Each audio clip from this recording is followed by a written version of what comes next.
O Diyos aming Ama, ang lahat ng nilalang ay marapat na sumamba sa iyo. Higit sa iyong mga biyaya, sinasamba ka namin dahil ikaw ay ikaw. Lumalapit kami sa iyo, dakilang tagapaglikha, nagsusumamo at humihingi ng kapatawaran. Kami ay nagkulang at nagkasala. Patawarin mo kami sa katigasan ng aming mga puso. Turuan mo kami at dalhin sa inyong kalooban. Tingnan mo kami ng may awa at kahabagan. Hilumin mo po ang aming bayan, ang aming mga mahal sa buhay, kaibigan, kapitbahay, karatig-bayan, ganon din ang aming mga kaaway sa pandemyang kinahaharap namin sa COVID-19. Isama niyo na rin ang mga may sakit sa iba't ibang karamdaman. Panginoon, balutin mo kami ng inyong kaluwalhatian. Itago mo kami sa lilim ng inyong mga pakpak laban sa anumang kapahamakan o wala sa oras na kamatayan. Kristo, ang tinapay ng buhay, alalahanin niyo po ang mga namumuno sa aming bansa, ang mga ilaw at haligi ng bawat tahanan, at mga kawani na nagtatanggol sa aming seguridad at mga frontliners. Batid mo, Panginoon, ang mga dinaraanan at bawat ganap sa aming buhay. Espiritong Banal, aming tanggulan at gabay, imulat ang aming mga mata at ipakita si Jesus ang Panginoon at tagapagligtas, ang nag-iisang katotohanan at tanging daan tungo sa Ama. Wala nang iba. Purihin ka, O aming Diyos. Ang presensya mo ay tunay na biyaya ng aming buhay. Ito ang aming samot panalangin sa pangalan ni Jesus, Kordero ng Diyos na nag-aalis ng kasalanan ng mundo. Amen.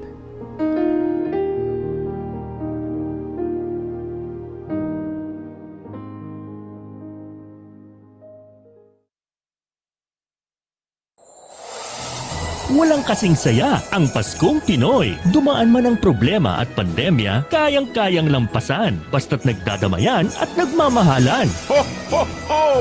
Merry Christmas! Tuloy na tuloy pa rin ang Pasko dito sa V81 Radio Worldwide.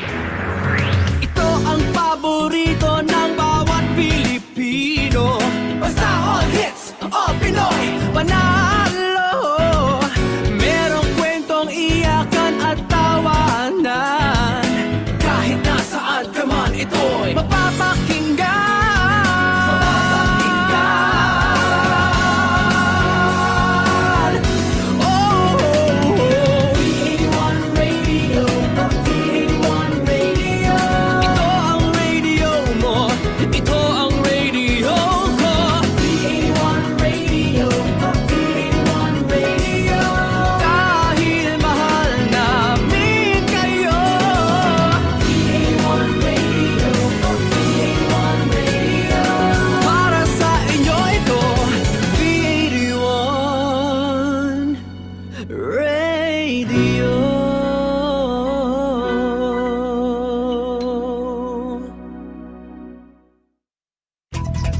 The views and opinions expressed in the following program are those of the program anchors and producers and do not necessarily reflect the policies and position of this station. Samahan na natin si Rachele Bonus at Ral Santos dito sa KPI, Kaunlaran at Pagbabago para sa inyo. Dito lang yan sa V81 Radio Worldwide. Hello, good afternoon, everybody, or good morning to those people, the followers of V81 who are on other parts of the world. If you want to watch again other conversations we've had with other public servants, we've had Mayor 𝗥𝗬𝗧𝗘𝗏𝗏. You can head on to the V81 Radio YouTube channel, and that's V81 Radio. You can head on to the Kaunlaran at Pagbabago para sa inyo page on Facebook, and because it's easier to find. But of course, there's V81 Radio page, and please like that, and also the Kaunlaran at Pagbabago para sa inyo na page. And of course, if you want it easier, they just cross-post it on my page and only for documentation purposes. But anyway, yeah, so today is a very engaging, very relevant discussion about education, because as a mom, that's a concern, like especially going to tertiary education, going to college. Particularly in this new normal. Also later on, it's a two-pronged discussion that we'll have. First is how is there a way for us to get quality education at more affordable rate? Or lagi kong sinasabi sa anak ko na nako, sana makakuha tayo ng scholarship. At nalaman ko sa aking discussion with our friends at Unifast na there is a difference pala. Siguro ako lang ang hindi nakakaalam, or baka naman marami ring tao hindi nakakaalam na meron palang difference ang grants from scholarship. So, can anybody, marami sa atin are low middle income earners, family income.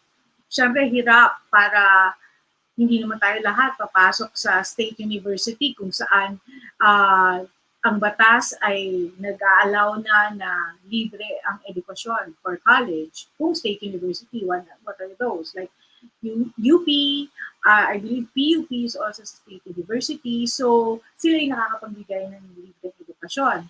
Pero kung makakwalify ka doon, but are there other ways? Posible ba na magkaroon ng makapag-aral ng libre? Are there projects by the government, implemented by the government, na kaya natin gawin? Because education is really key so that we don't plummet into poverty. It doesn't have to be, not all of us will be business owners, some of us will climb the corporate ladder, and whichever way, education is very important. So if we could show that particular clip na kung pwede nga ba, kung posible ba for everybody.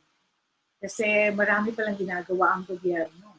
And it's regardless kung ano yung estado mo sa buhay, basta kung makaka-avail ka naman at hindi mo kaya, makaka-avail ka ng scholarship. And this is all from Unifast, which is part of the Commission on Higher Education. So si Miguel will show us the video.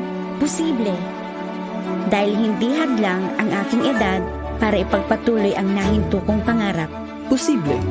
Sabi nga ng mga magulang ko, kayang baguhin ng kolehiyo ang buhay ng isang tao. Posible. Wala nang anumang hadlang. Buo ang loob kong tatapusin ang kolehiyo. So we have made it a priority to make quality education affordable and accessible to all.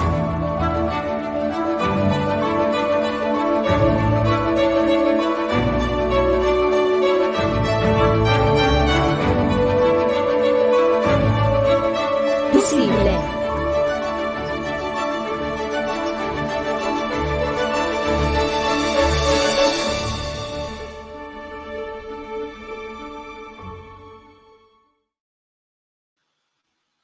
And hello, we are back. So, nakita natin si President Duterte na siya mismo ay nagsabi na posible. So, paano ba nagiging posible? Ano yung naging role ni President Duterte? Because we know already there is law for the state universities to give it for free, the education. Pero may iba pa ba na pwede? So, yun yung next nating makikita kung bakit sinasabi nung clip na yon, which came from Unifast, na bakit posible. Paano magiging posible is the next clip.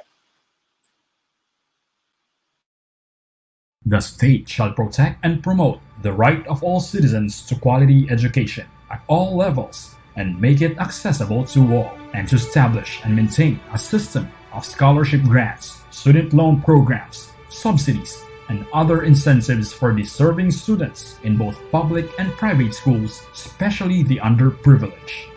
Decades after the 1987 Constitution, access to free higher education is yet to be realized. State and local universities and colleges offered lower tuition. However, tuition is just one part of the overall expenses of pursuing higher education. With this, President Rodrigo Roa Duterte promised free quality tertiary education for all and appointed Dr. J. Prospero de Vera III as chairperson of the Commission on Higher Education, who he tasked to work with the champions of education in Congress who pushed and fought for the passage of the legislation which came to be known as the Universal Access to Quality Tertiary Education Act. RA 10931 became a law and made it possible for students to pursue free quality tertiary education.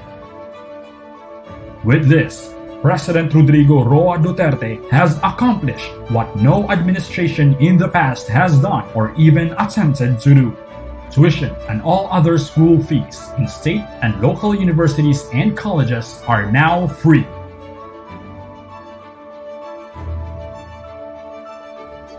Filipinos can now pursue free technical vocational education and training. The tertiary education subsidy grants a maximum of 40 to 60,000 pesos to students in state or private universities and colleges to cover tuition and other school fees.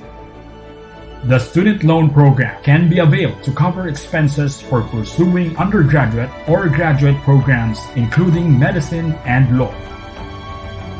Ang lahat ng ito ay patunay na ang kalidad na edukasyon ay abot na. Patunay ng malasakit. Patunay ng pagkalinga. Ito ang tunay na tatak ng pagbabago.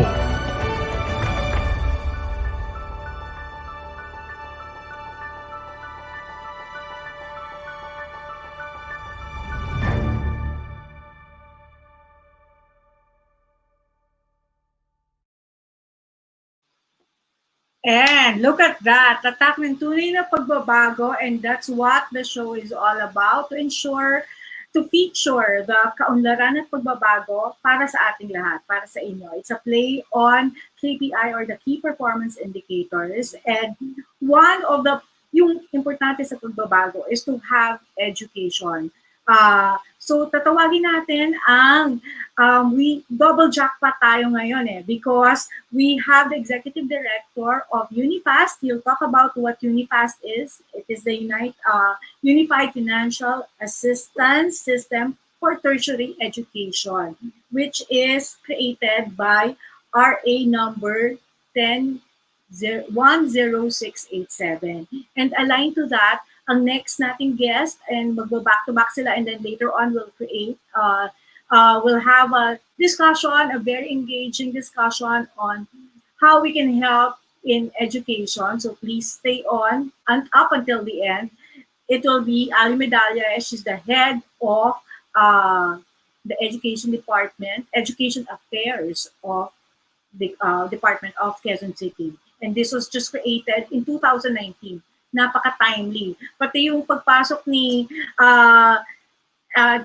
Executive Director Ryan Estevez, parang artista, no?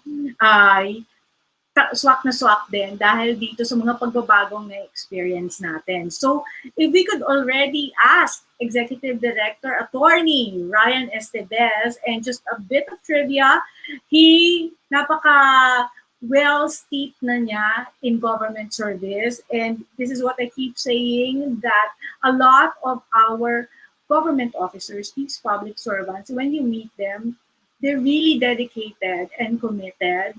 It's really a challenge to implement and to roll out different laws. Ang dami nating batas na magaganda, kaya lang hindi na-implement, and we need everyone's cooperation to help in implementing it. So, if before we head up, if we could ask Executive Director Ryan, Attorney Ryan Estevez already. Please come on over. And not only is he a lawyer, he was PLLO, USEC.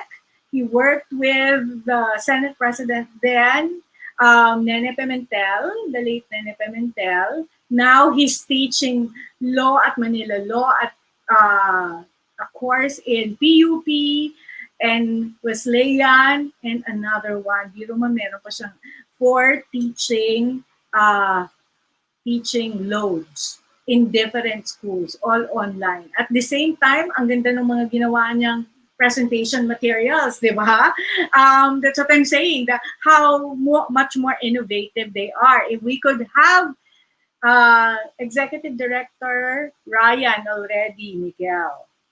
So in the meantime, we'd like to say hi. Kilala rin ni Ryan, si Zenny Librea. We were with her in the technical working group for the other law that was Attorney Ryan was instrumental for, yung Personal Property Security Act. And we have hi, Rolly Pagaspas, and all the way from Vancouver, we have Kay Pestaño and Dina in Antipolo. Hello, thank you very much for joining us. So, can you please explain how significant, what is Unifast all about? Paano ba ito makakatulong sa ating mga kabataan at kabataan lang ba? Paano kung merong, they missed, di ba, nag-graduate sila ng high school, nagtrabaho, naging 25 years old na or 30 years old, pwede pa rin ba sila mag-avail ng funding? Kasi maraming ganun, yung parang they really want, except that they couldn't afford, their parents couldn't afford. So if we could hear all about it, Sir Tony, do you want to do the slides already? Hi, good morning, Rach. Nice to see you again. Nice to see you, and thank you very much. I miss you, no? Yes. Talagang Yes, I do miss you. This pandemic is really, getting into our nerves. Talagang, nagkikita-kita tayo, di ba? The last time we were in Quezon City, we had some beers or two. Yeah, oo, doon sa deck, no? So, Seda, sa Seda, yeah. But I'm happy that you invited us here, no, Rach. No, kasi and I'm so happy. Thank you very much. Yeah. Napapanahon din kasi yung ating pag-uusap today because, opening of classes is already, nagsisimula na tayo, but for those schools na hindi pa nagsisimula because most of the parents are still in quandary, ano bang gagawin ko? Nawalan ako ng trabaho, nawalan ng trabaho ng mister ko. So, a lot of people are in the spirit of uncertainty. Pero, this is one glimmer of hope, no? Na hindi naman talaga, there is something here out there, no? That is the program of the government that we can actually access.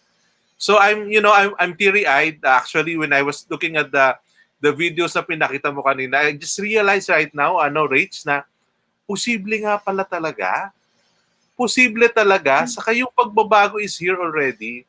You know that second video yung second video that we produced, that was the voice of Andrew. Andrew is my... Really? Yeah, boses ni Andrew yun. And then, Andrew! Napaka-multifaceted niya. Oo, saka yung visuals and all that, siya lang gumawa nun. And then, the staff, all together, yung staff namin sa Unifast, we gathered all the data. And then I think mga 1 week siguro hindi natutulog yan si Andrew just to do everything, Yeah. So I'm teary-eyed actually when ngayon lang ako na-teary-eyed, I don't know. It's the cabin fever also. So pero ang ganda talaga. That's what I'm saying. It's not your usual state na parang, okay, next slide na puro figures. This one, you'll be able to relate more. And Val Palangka says, hi, warm regards. Si Val. Yes. And meron dito, sabi niya, TES recipient. Hi, 𝗔𝗬𝗃𝗏. Hello po from Camarines Norte, TES recipient. So, I believe it's natin yan. Ay, galing, galing. Di mo, you're really creating a difference in touching lives because this is for a lifetime. And how can people avail of the financial assistance? Kailangan ba, pwede ba silang pumunta diretso or kailangan through LGU? Hindi, actually, Rach, we provided a presentation right now. I don't know if Andrew is here. If you can help us show the siguro I'll run through the presentations na para Yes, systematic please. tayo. Yes, and then, yes. Para later on, later on siguro we can talk about some things that are not in the slides para Yes, please. mabigyan tayo ng mas maraming information. Okay, so ano nga ba ang Unifast? Okay? Ano nga ba ang ating programa na ito na sinusulong ng Duterte administration? If next can we ask the next slide, please? Yes, next slide. Ang Unifast kasi is Unified Financial Assistance System for Tertiary Education. So basically, Rach, at mga kababayan natin na nakikinig at nanonood, I'll divide the presentation into 3 parts, no? So who we are, no, kung ano kami, the Unifast, and then what are the programs under Unifast, and then what are our plans. Kasi kilala mo ko, Rach, I do not stop on what we have right now.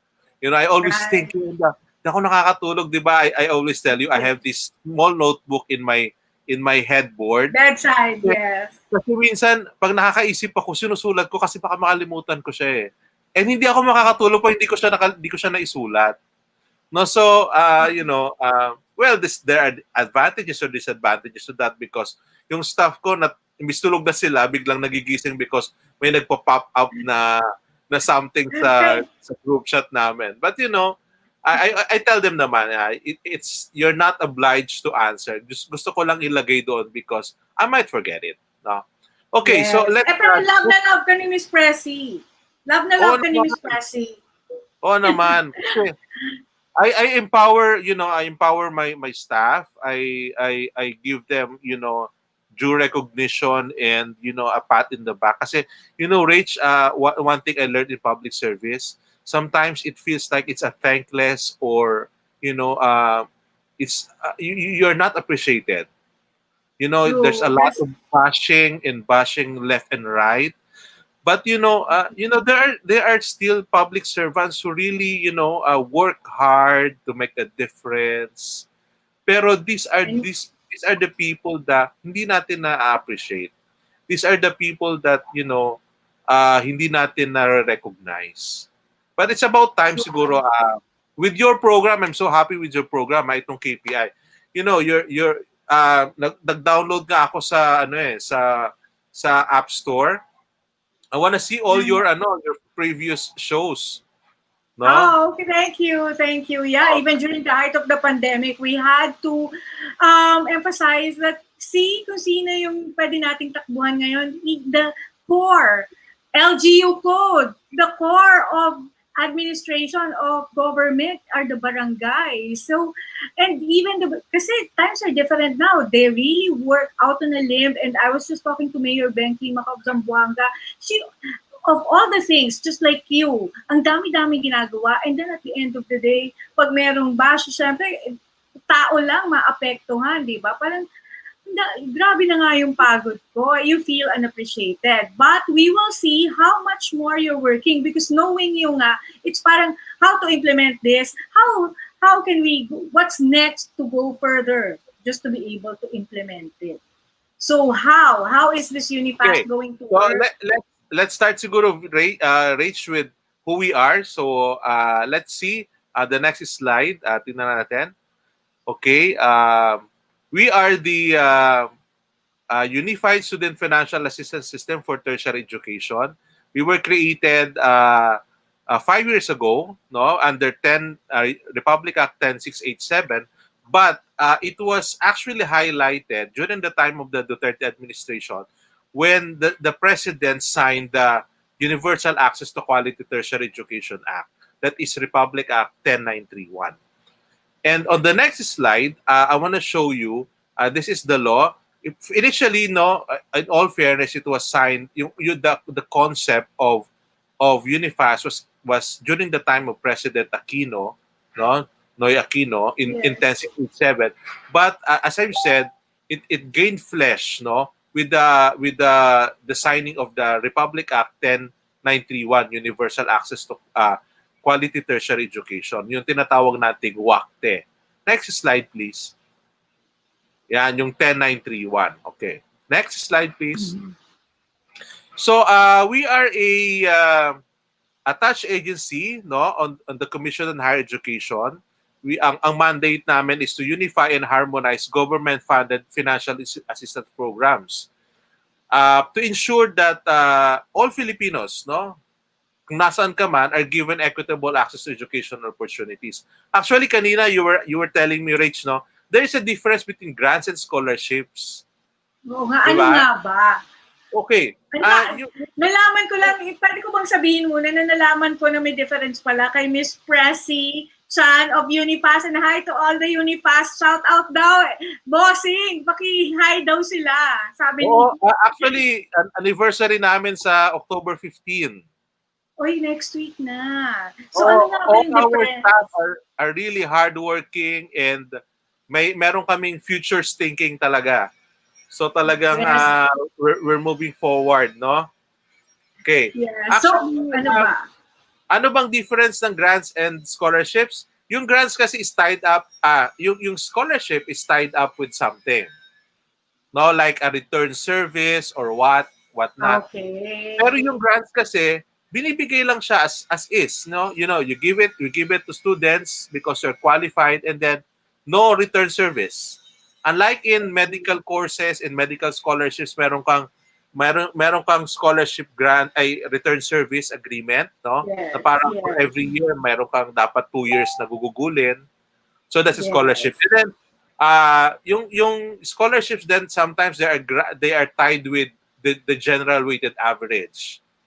Yes. So minsan ang problema is na nakaka-depress ang mga estudyante kasi yung scholarship talagang you have to excel, and then you have to reach that, you know, that grade talaga, no? Oo, Para stress siya. makapasok ka sa scholarship. Pag nagkaroon ka ng feeling grade na Sablay. bumaba, nawawala yung scholarship mo. But grants Yes. under Unifast is different. That's what's special with Unifast. No? Talagang it's an equal or equitable access to educational opportunities for all Filipinos out there. No? So yun ang difference na actually. We are not tied up with a return RSA, So yung this return parang service agreement, mga ganon. Wala kaming ganon. No? Kasi ngayon merong sinusulong na bill na for medical professionals kasi nga nawawala yung mga medical professionals natin. Pero yun nga, ngayon, thank you for that information. It's giving light kasi sabi ng senador, pagkatapos, libre yung edukasyon mo, pero magsilbi ka sa gobyerno. Hindi ka muna for 5 years daw. Parang TMA. Libre education, but stay on. Stay as a reserve or something, enlisted officer. Yeah, So, actually, thank you. that's what research return service agreement is all about. So meron talagang RSA na tinatawag. Especially for that medical school, yung medical scholarship na nilalabas natin. Okay. So let me continue with the next slide siguro. This is the board of the Unifast. So our chair Popoy De Vera is a very visionary na boss namin, na head namin, is the chair of the Unifast board. And then all others, marami kaming members of the Unifast board, the UST, DepEd, NYC, PASU, COCOPEA, DOLE, TESDA, NEDA, ALCU, SSS, and GSIS. And then on the next slide, I want to show you that this is our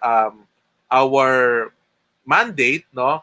We formulate and approve policies and strategies for Unifast.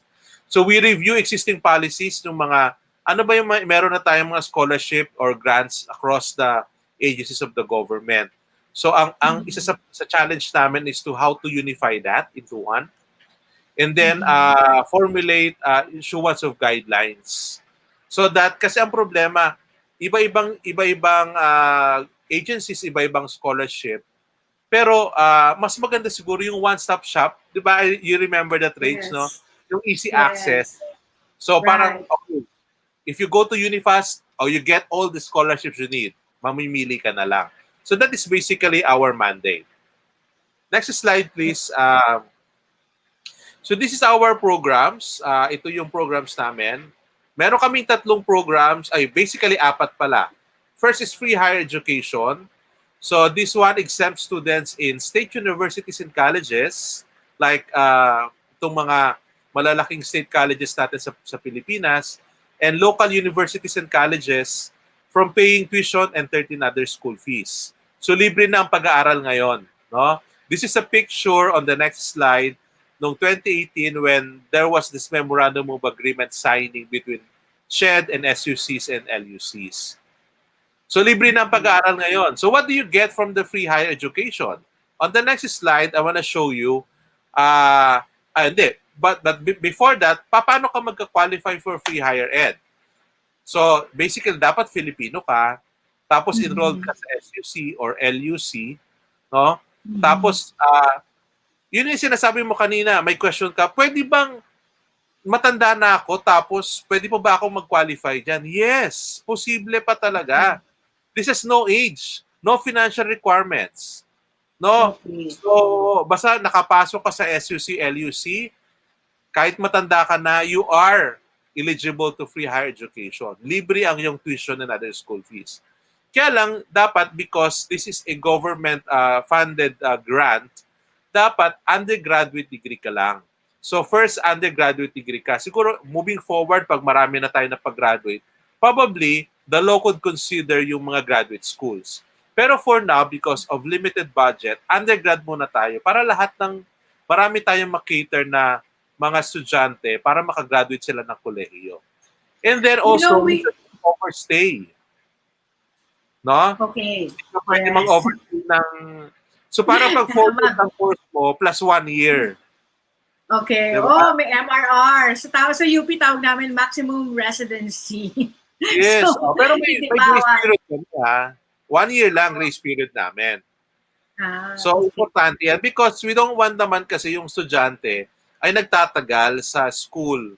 No? Kasi yung chance na may bibigay that matatapos na yung kanyang course, dapat may bigay na rin doon sa mga susunod na mga grantees. No? Yes, yes. Oh, okay. Give others a chance. Next slide, please. Ito yung mga binibigay namin na benefit, tuition and other school fees. Yan. Siguro, you can just visit our Facebook page or website para malaman kung ano yung mga fees na binabayaran namin. On the next slide, ito naman yung kanina, yung may isa tayong estudyante, yung Tertiary Education Subsidy, TES grant. So, TES pala. Oo. Okay. So, meron tayong free higher ed, libre yung state universities and colleges and local universities and colleges. Ito naman for tertiary education subsidy, pwede siya sa mga private schools. No, kasi right now, 'di ba, namamatay yung mga private schools, nagsasara sila kasi ang daming mga low enrollment. Low enrollment. But you know, there is a tertiary education subsidy. So this supports at least a partial cost of tertiary education, inclusive of education-related expenses. And also for schools that have no SUCs and LUCs in the locality or city, you know what is good here, Rach, is pag yung private school, walang SUC sa LUC doon sa city or municipality na yon. Yes. Alam mo yung private school na yon, all their students are covered. Oh, wow. Pero paano gagawin? Sinong in charge mag-apply? Si school admin? Or dapat katukin niya muna si educational affairs ng kanilang LGU? Actually, that's a very important question kasi common question yan eh. Paano kami mag-a-avail niyan? Actually, yung ano natin is school-based ang application. So you have to go to the school. Yeah, you have to go to the school doon sa scholarship coordinator ng school at mag-a-apply ka ng tertiary education subsidy. Oo. Saka automated na kami, Rach. From the school to Unifast is automated, may portal kami. So we're doing that. We're in the future siguro fully automated na kami, including all the processes. Yeah, oo. So, ease of doing business para sa pasok. of course. Alam mo yan, Rach. Alam mo yan. So we just want to, kasi merong nagsasabi pa na, uy, they're watching from Zamboanga. Hola, si Vernalyn Season, kasi natutuwa sila to hear about this. Even people in Canada, kasi sa Canada, ganyan di ba? Libre. They're fully subsidizing the education of their children. So, pwede pala yung estudyante, sasabihin lang niya doon sa eskwela na gusto ko mag-avail. Tapos pupunta sila sa inyo? Ganun ba yun? Hindi na kailangan pumunta sa amin. Kasi yung schools, meron silang sariling portals. No, they can access to the portals of Unifast, and the schools can upload the data of the student. No? Okay. So, you don't have to go to Manila to access scholarship grants anymore.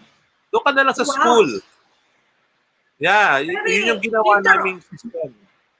Interoperability, or is it just because it's a portal, so anyone can enter if you want to inquire or submit requirements? Pwede na dun sa portal. Hindi kailangan na dapat digital din yung school ko, na high-tech, para makapag-submit. No, hindi naman. Actually, ang ginagawa ng ibang school is yung school mismo ang nag-a-apply sa estudyante, kasi yung mga students sometimes hindi nila masyadong gamay yung technology. So there is importante yung school to help them apply. So yung school talaga. So do you have like a marketing arm? Kasi kunyari, di ba, pag mga job fair, nakikita natin, by come January, usually sila Nestle, these private corporations, big conglomerates, they're starting to post already recruitment. Or for others, I was able to avail of scholarship yung sa akin kasi merong attachment, kailangan may GWA. So, nakita ko yon sa bulletin board sa UP. So, nag-apply ako. So, kayo rin ba? Do you also post sa bulletin boards ng mga eskwelahan? Yeah, actually, we are, because this is a new agency, Rach, no? So, talagang, medyo, I must admit, kulang pa kami sa ganon. No? Kasi bago pa lang yung program Medyo malakas ang ulan, narinig mo ba? Parang, yes! Medyo malakas ang ulan. Okay lang, sa buong Pilipinas. How can I remove the background ng ulan? No, it's okay. But you're loud and clear. Yeah, yun nga. We will be doing that in the succeeding years, siguro in the succeeding months. But for now, kasi pinapalakas namin yung social media presence namin. So we're doing a lot of benchmarking, and si Andrew is doing a lot of things for, kasi techie tong batang to 'di ba? So gumagawa ng mga bagong gimmicks para lang ma-access ng mga bata, yung mga even parents actually. No, yun nagiging natin. So if I may continue, Rach, no? Yes, may please. lang ako. Right. Ito yung qualifications, no? Sa tertiary education subsidy, dapat enrolled ka, undergrad, and then higher education institutions are both recognized by 𝗔𝗫, no? And ito yung sinasabi kasi sometimes natatanong ka, yung school ko ba ay kasama sa test? Dapat recognized ka muna ng 𝗔𝗫 kasi we also wanted quality assurance ng education. Kasi pera natin yan buwis natin yan we pull in. Correct. And then we just want it spent judiciously. So we have to be assured that the schools with the tertiary education subsidy are quality assured. No? Okay. Next slide. Ito importante, Rach, no? Yung binibigay namin. Okay. For SUCs and LUCs, libre na ang tuition and other school fees but we also give them 40,000 per academic year. Yung mga estudyante. Plus, if you are a PWD, meron kang 30,000 pesos per year. Oh. Oo, Okay. pag PWD ka. Plus, if you are taking the licensure exam, meron ka pang 10,000 pesos. So if you look at private HEIs, pag sinam up mo yan for 1 year, for example, if you are on the last year, 5th year or 4th year ka na, you'll get as much as 100,000 pesos. Di ba ang laki? Ang laki ha. Yes, Ang malaki laki niya. kasi I take care of our firm's scholarship. Ang hinihingi lang ng UP is 80,000. So ito ang laki ha, 100,000. Yeah, 100,000 yan. All in all. Okay, next slide. I want to show you. How many questions ha? Yeah. Ito yung prioritization namin kasi siyempre we're still on the process ng aming program. So availability of funds natin depende sa pera ng gobyerno. So meron tayong pina-prioritize. So what is important here is that if you are already a test student grantee, hanggang makagraduate ka, Rach, you are a grantee. Hindi mawawala sa iyo 'yon. No? Okay. So then if you are poor from the DSWD listahan ng 2.0, so grantee ka din. No? Yan ang maganda diyan. On the next slide, ito lang yung mga tertiary documents ng TES natin. Certificate of registration, enrollment, assessment of fees, and then photocopy of ID, and then certificate of residency. So sobrang dali lang. If you are a student, hindi ka masyadong mahirapan to apply kasi basically, ano lang yan eh, dalawa usually. If you are from SUC, LUC, dalawa lang, 1 and 2. Pag PWD ka, dagdagan mo ng pangatlo. Pag private school ka, dagdagan mo ng pang-apat. So dalawa lang. So hindi siya tedious. Next. Okay. Ito yung mga pictures na papakita namin on the next slide. Yung mga nagbibigay kami even during the pandemic rate siya. So, hindi tayo huminto sa pagbibigay ng test natin. O yan.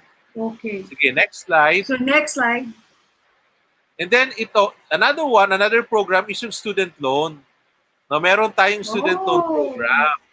Yeah. This one naman is hindi lang sa undergrad but also includes medicine and law and undergraduate programs. So kunyari gusto mo mag-take ka ng MPA, ng DBA, ng PhD o kaya medicine or law, pwede kang mag-avail ng student loan program sa Unifast. Okay. So magkano ba to? Tingnan natin kung magkano yung student loan program natin. On the next slide, it's a maximum of 60,000 for every program cycle. So walang interest to rate siya. Wala siyang interest. Pag binayaran mo siya na long term, wala siyang interest. For example, if nagamit mo yung 60,000 in one semester, nabayaran mo siya, on the second semester, pwede ka ulit umutang na 60,000. Okay. Basta mabayaran mo siya.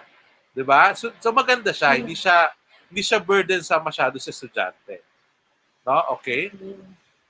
Ito lang yung mga requirements. You can look at the requirements in our website, no? unifast.gov.ph. Simple lang yan, no? And then on the next slide, we also cater or give free tech book, yung technical vocational education training.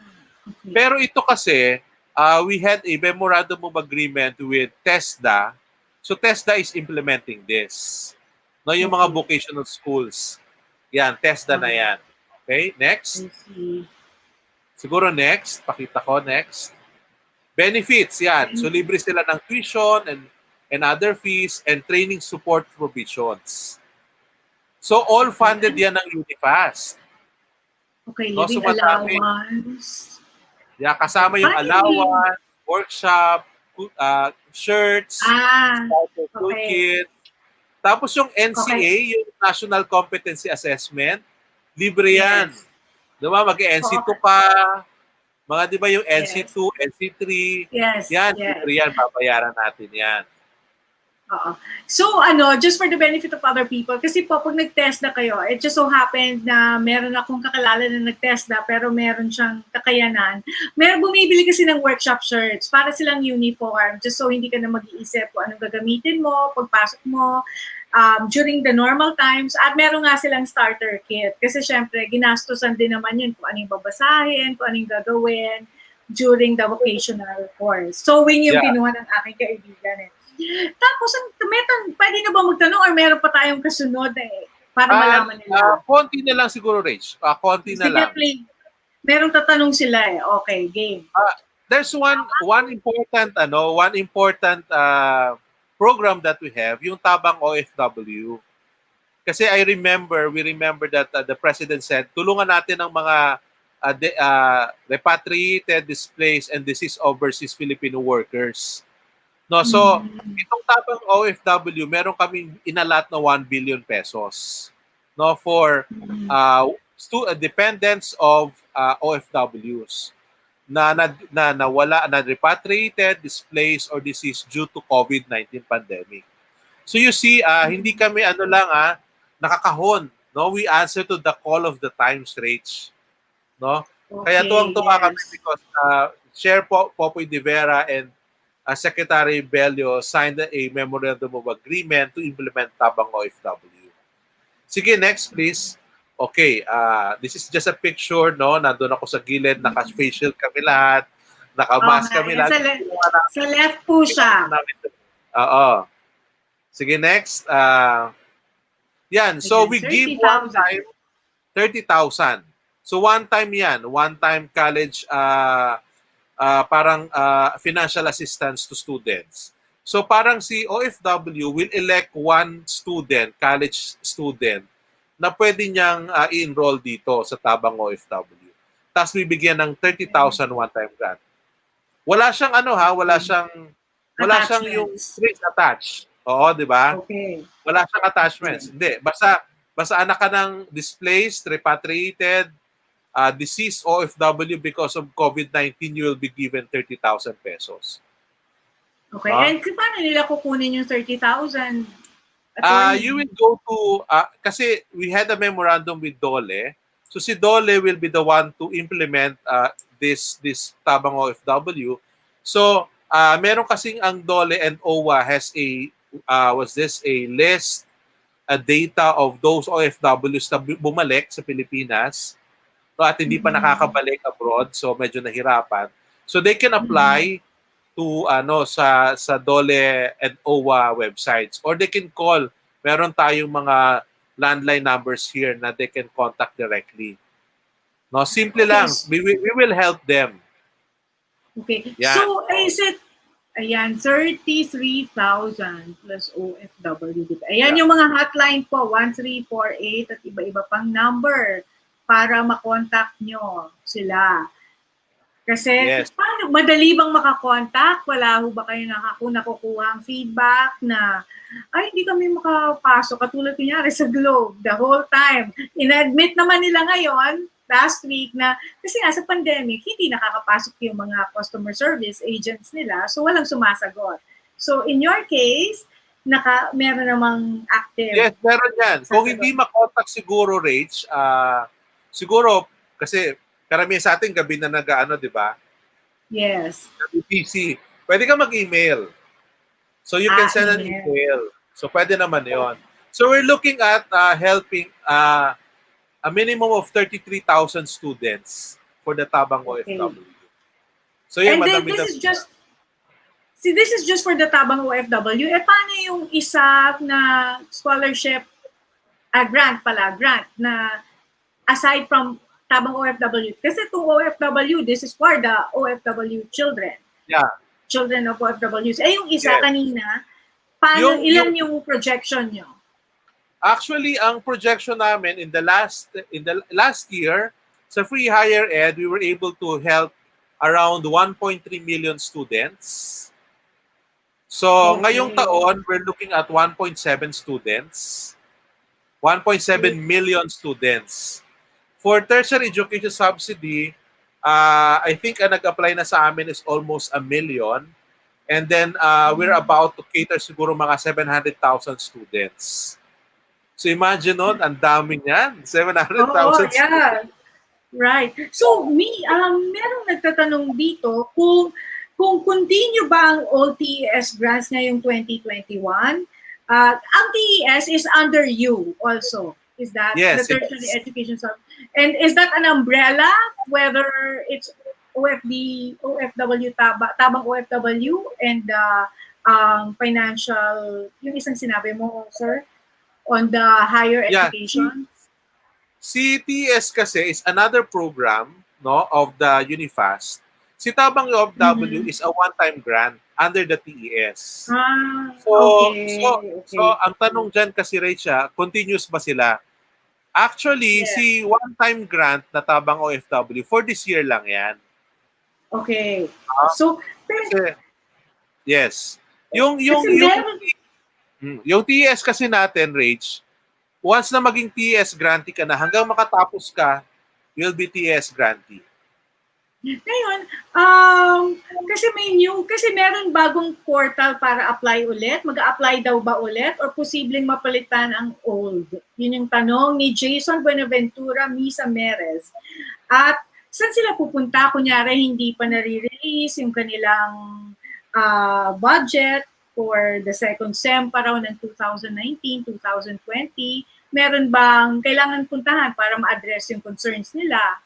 Yes, yung release natin sa test is through the school. No?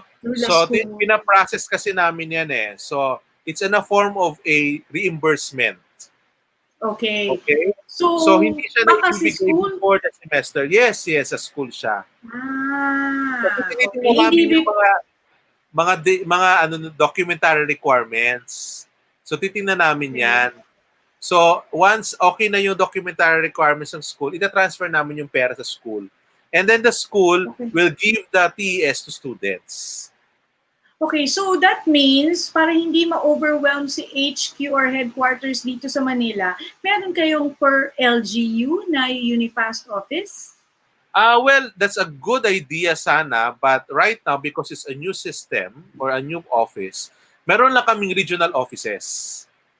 Okay. Sa lahat ng regions, meron kaming regional offices. So meron kaming mga staff doon that processes that. So, kung ang region, kunyari, Region 5, si Bicol, tama ba? Yes, so, lahat ng provinces na nandoon ay doon sa regional office na yon. So, kunyari, ako si estudyante, kasi parang wala akong makuha. You know, this happens. I'm just thinking when I was a student myself, hindi ako makakuha ng sagot sa admin or sa registrar's office ko. Is it okay for me, may entertain ba ako pag pumunta ako sa regional office ng Unifast sa, say, Region 5? Yes. Actually, yung kanina, Rach, no, we will soon launch the chatbot, no, yung Ask RLE. So probably you can already get yung RLE kasi stands for reliable, live, and easy. Di ba? Ang galing ng concept. Wow! Yes! Actually, si Andrew lang yun. Actually, it's Ryan L. Esteves. I don't know. Naisip yung may initials So, reliable, live, and easy. No? Reliable kasi yung data is already there. Live kasi you can access it 24/7. It will answer you all your queries. And easy because even if you're using data lang, wala kang Wi-Fi, so you're just using your phone data, you can actually ask questions any time of the day. So we will be launching that as soon as possible. Ayan, Ana Patricia, watch out. And sila Pips Montero Tejamo kasi meron silang mga katanungan. Tapos, yun nga, it's really between the school and kung meron silang, kasi sometimes kasi, ang nakikita ko din, meron silang tanong, ang feeling nila dapat si Unifast nagtatanong. Katulad nung nangyari, not that I'm going to compare it to PhilHealth. Pero yung pala yung ospital. So in the same manner, baka si school also has to step up. Baka meron silang kulang na, alam mo na, kasi overwhelmed din naman si school, baka kailangan meron ding tumutok for that. So, sana po, kasi ito sabi niya, sana po tingnan niyo po yung billing statement ng mga school. Sa as far as I know, tapos na sa billing statement ang school namin, pero di pa rin kami nakakatanggap. Kasi yun nga yung sabi niya, salamat po Ed Ryan and salamat Miss Rachel. So, kasi nga, I would think the system of the school also, since this is a new system, pwedeng nag-ano pa rin sila, nagtatry to cope up with this kind of requirement.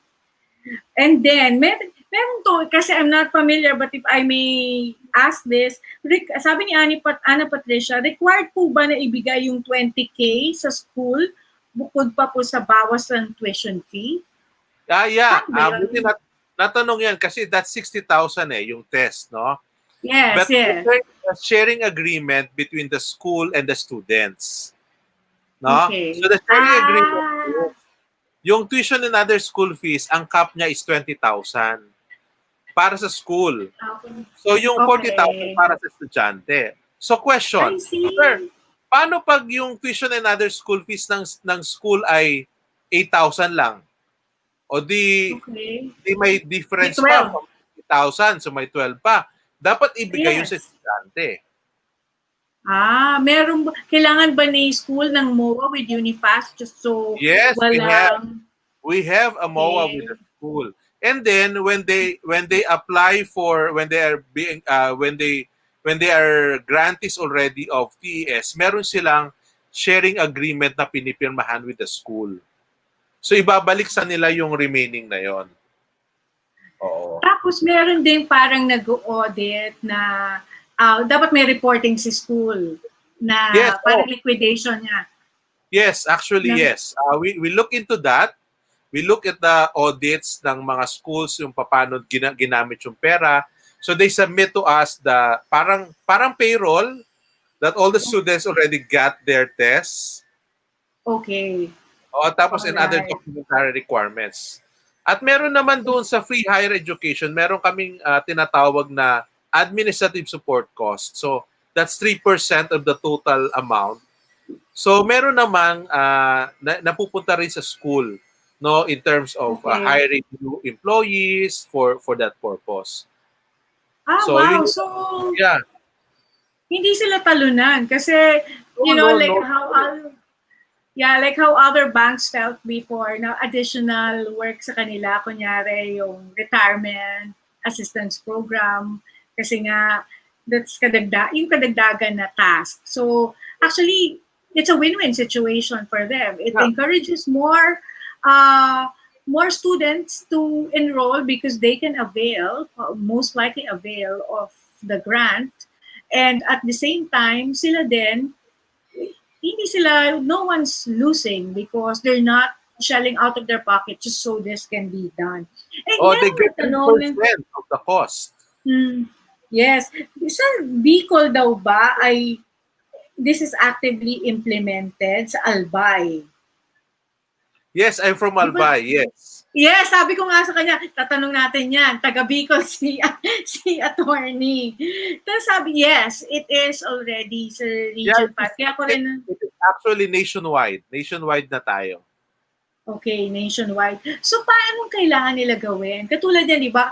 One of the things that yung advocacy ng KPI, the show, is to ensure that all these wonderful projects are implemented because it takes time and change and progress takes time. So, kung ganitong nakaka-experience ng hiccup or hindi kagad na implement, to ensure na ma-implement, anong kailangan nila gawin? For example, may mga tanong na wala pa, hindi namin nare-receive yung subsidy namin from second SEM ng... Actually, totoo yan. Itong second SEM na to, nagkaroon tayo ng problema because of the pandemic, no? Hindi masyadong pinalabas yung mga bata. And then we have the skeletal workforce sa mga offices. Tapos nag-lockdown. So talaga expected natin that their tests, their benefits will be quite delayed for quite some time. But rest assured, assured na kami sa Unifast, we are full force. Actually, full force kami dyan, Rachele. Kilala mo ako, di ba? Hindi natutulog ang isang papel sa akin in a day. So, lahat siya pinaprocess namin. Totoo po yan. Clean desk siya every day. Yan ang kanyang goal in daily goal in life. Dapat ipinipost niya yan. Ang linis kasi lahat na palabas kung kailangan nilabas, i-review, ipasa kung kanino man para hindi matenga. Ang nakakatuwa kasi ang dami nagtatanong kung pwede pa po mag-apply. Yes, pwede mag-apply. Lalo na even with this type of setup na new normal, na nag-online class sila, pwede, di ba? They're still, kaya pwede silang ilagay. So, ang kasagutan doon ay yung 12K, yung 20K na, kunyari, binawas sa kanila, kung merong differential, dapat ibigay sa estudyante. Yes, that's true. Yes.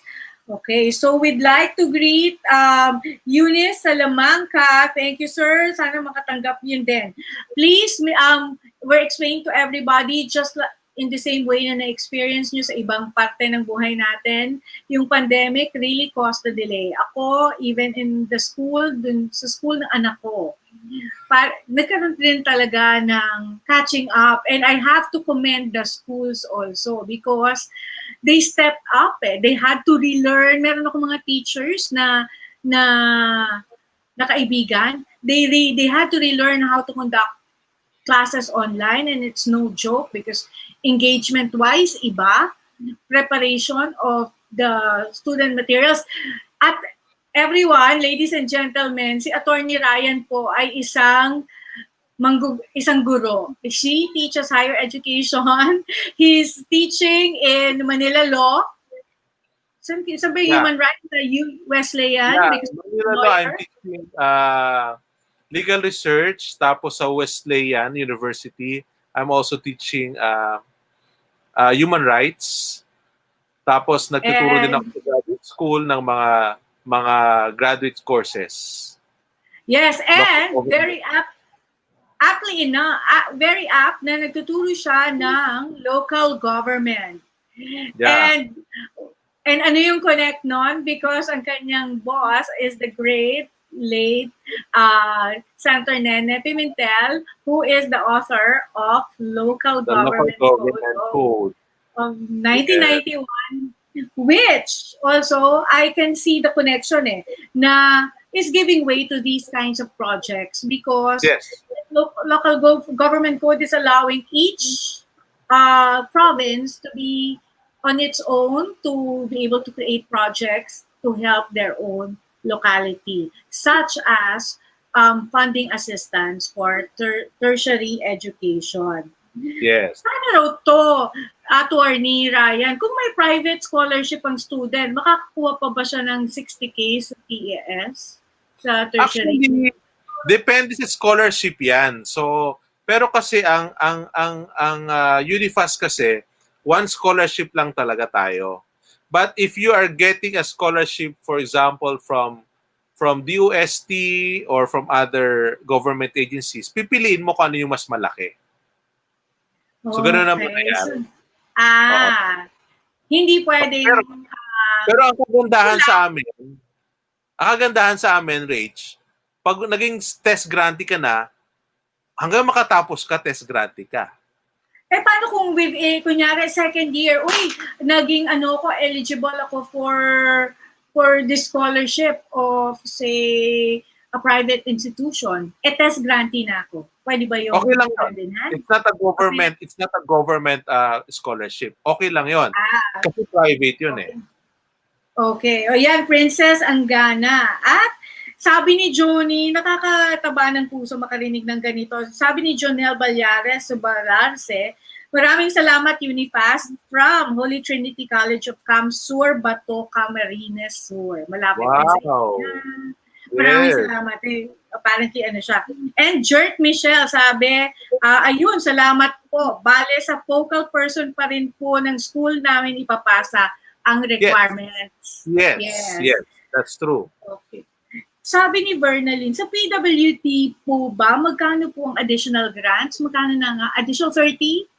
30,000. 30,000, yes. Meron bang dapat nagli-liquidate ba? Kunyari, 30,000. Okay, ito yung, bakit po ginastos yung 30,000? Walang liquidation. And, meron po ba talaga, makakatanggap po, nakaka-move naman to.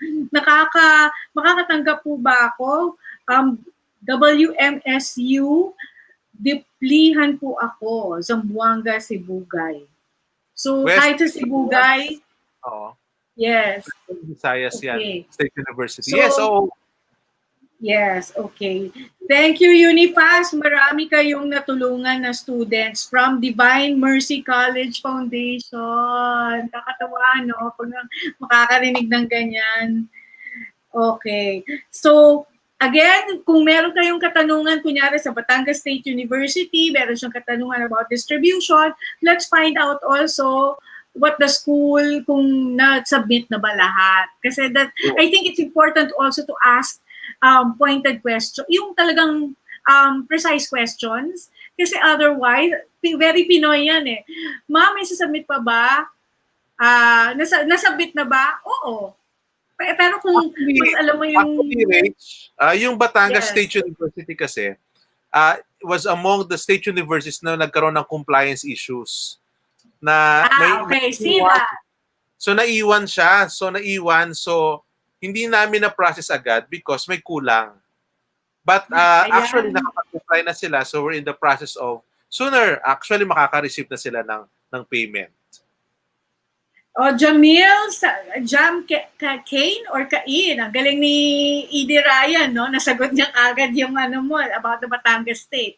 Because it's important parang to be informed, just so you don't end up you don't end up complaining. Then that's the very reason of the show. You don't end up complaining na parang na wala namang productive na naidudulot. But si Jamil, nasagot ni Attorney Ryan na nagkaroon lang ng konting diferensya sa compliance, pero ngayon okay na, in process na.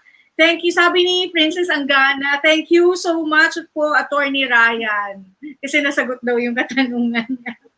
Okay, ang galing, no? Nakakatuwa, di ba? Parang after all the work that you do, kasi alam ko parang you've just been appointed and so much has been done, and then I know how much sleepless nights kasi si Andrew nakikita ko parang gising pa siya ng 3 a.m. Ako insomniac lang ako, siya nagtatrabaho pa to deliver. So pag STI Las Piñas ba pwede rin? Kasi Las Piñas is merong state U and LUC, pero this is a private institution, pwede din. Pwede sila mag-apply for TESS, yung tertiary education subsidy. Okay, so yun, kung meron pang kinakailangan sa STI Las Piñas, maybe baka meron din silang kailangan i-submit in terms of complying.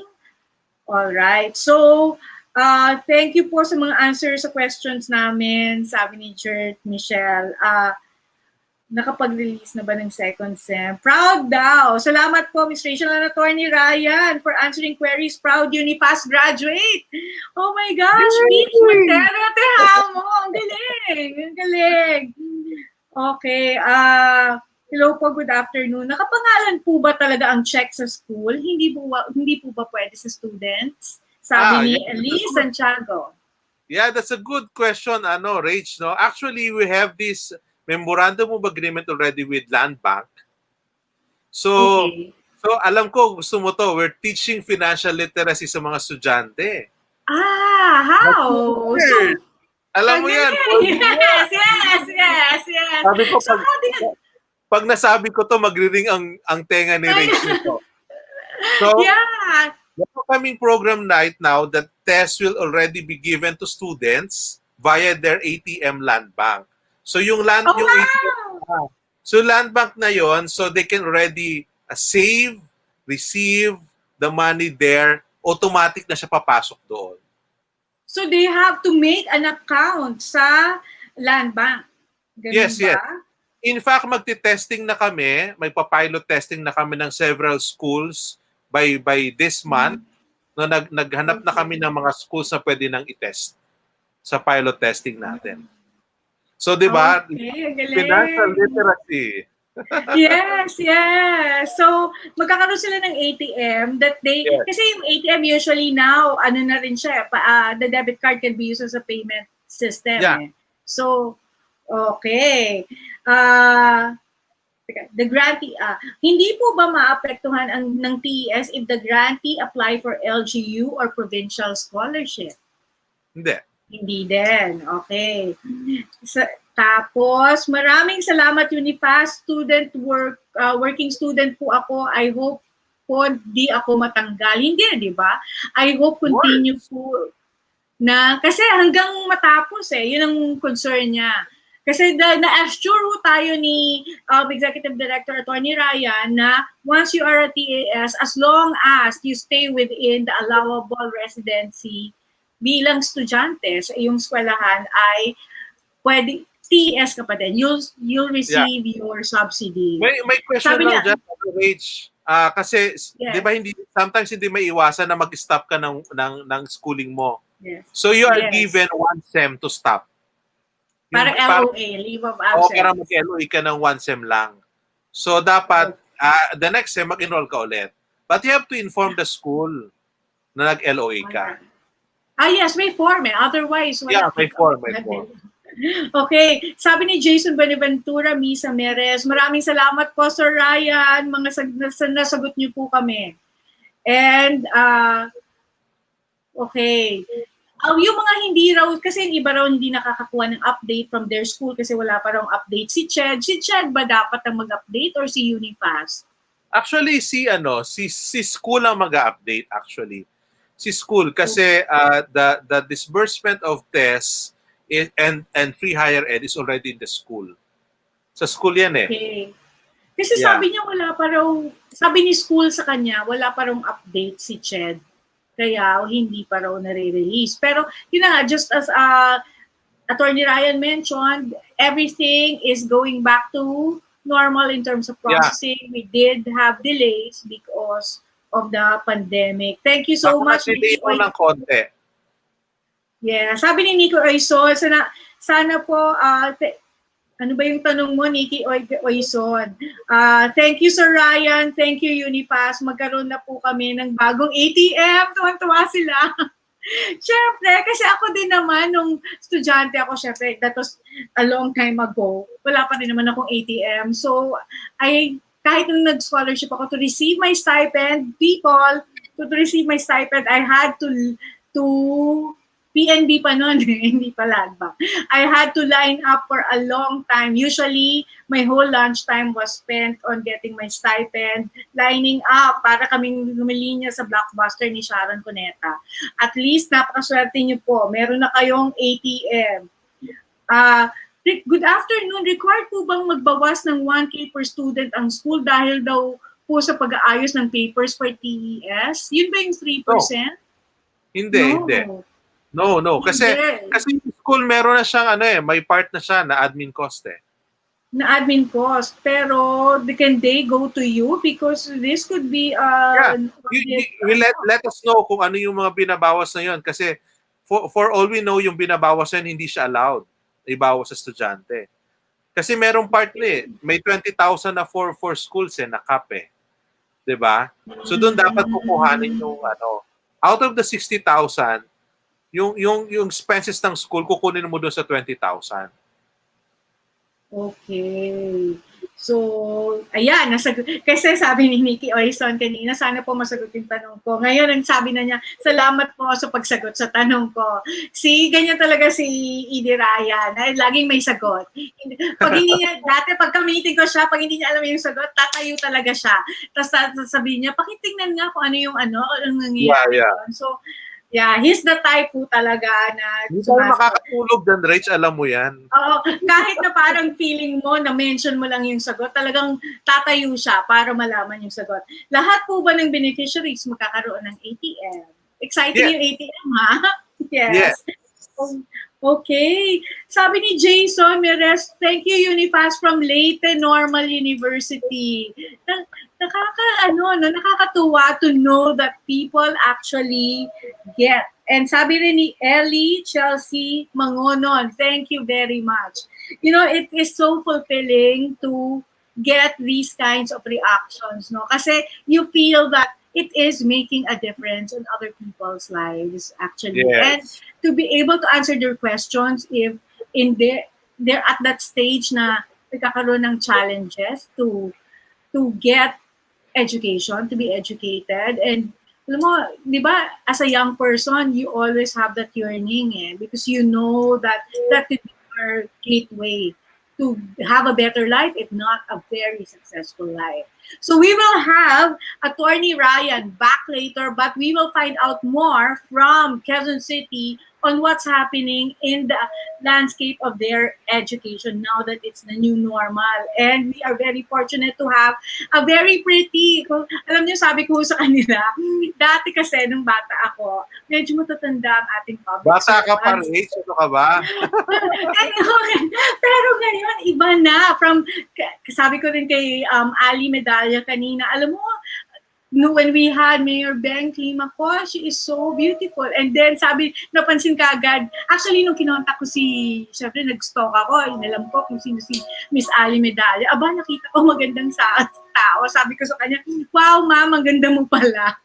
At yun din yung sinabi ni Attorney Ryan. Uy, ang ganda ng nakikita ko ha. So when we come back from the break, we will have Ali Medalla, who's the head of the Educational Affairs Department of Quezon City, which is very, kumbaga, so to speak, bongacious ang kanilang ginagawa. Kasi dati, in-announce sila, mamimigay sila ng tablets at ng allowance for online classes in terms of Wi-Fi. So alamin natin ano yung projects and how are these implemented later on when we come back, maybe after a minute or two. And Miguel will run our commercial. Magbabalik ang KPI, Kaunlaran at Pagbabago para sa inyo sa V81 Radio Worldwide. Pagpatak ng 7, dapat lahat nakatutok sa amin. Catch these programs at 7 p.m. Pacific Time. Talk Shop Asia Global, USA Edition with Rolly Pagaspas and Rosario 𝗂𝗂𝗧𝗏. Home Not Alone sounds from home with Papa Gio and Freedom in Christ with Felson. It's all about entrepreneurship, entertainment, and enlightenment. Back-to-back programs at 7. LA at 7. LA at 7. Exclusively on V81 Radio, Los Angeles. Good news para sa mga kababayan natin abroad. Mapapanood nyo na ang inyong mga paboritong V81 radio shows sa Amazon Fire TV. Simple lang ang gawin. Hanapin lang ang V81 TV app and install. Tiyak na wala kayong mamimiss na episodes na gusto nyo dahil mapapanood nyo na ito anytime and anywhere you want. Gamit ang Amazon Fire TV. Tandaan lang, just install V81 TV app and you're good to go. Another first from V81 Radio Worldwide.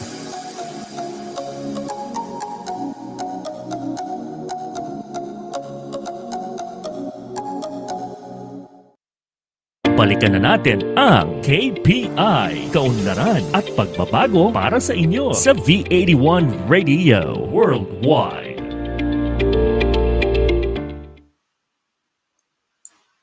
So that was a very interesting discussion, something that everyone can avail of education-wise and something that's beneficial to everybody. But Attorney Ryan will be back, and thank you very much because he just had class. He conducted a class in the morning and he will have another one at 6 p.m. But still, he's devoting his time this afternoon. He'll be back for more of your questions and interaction with our very pretty head of educational affairs of Quezon City.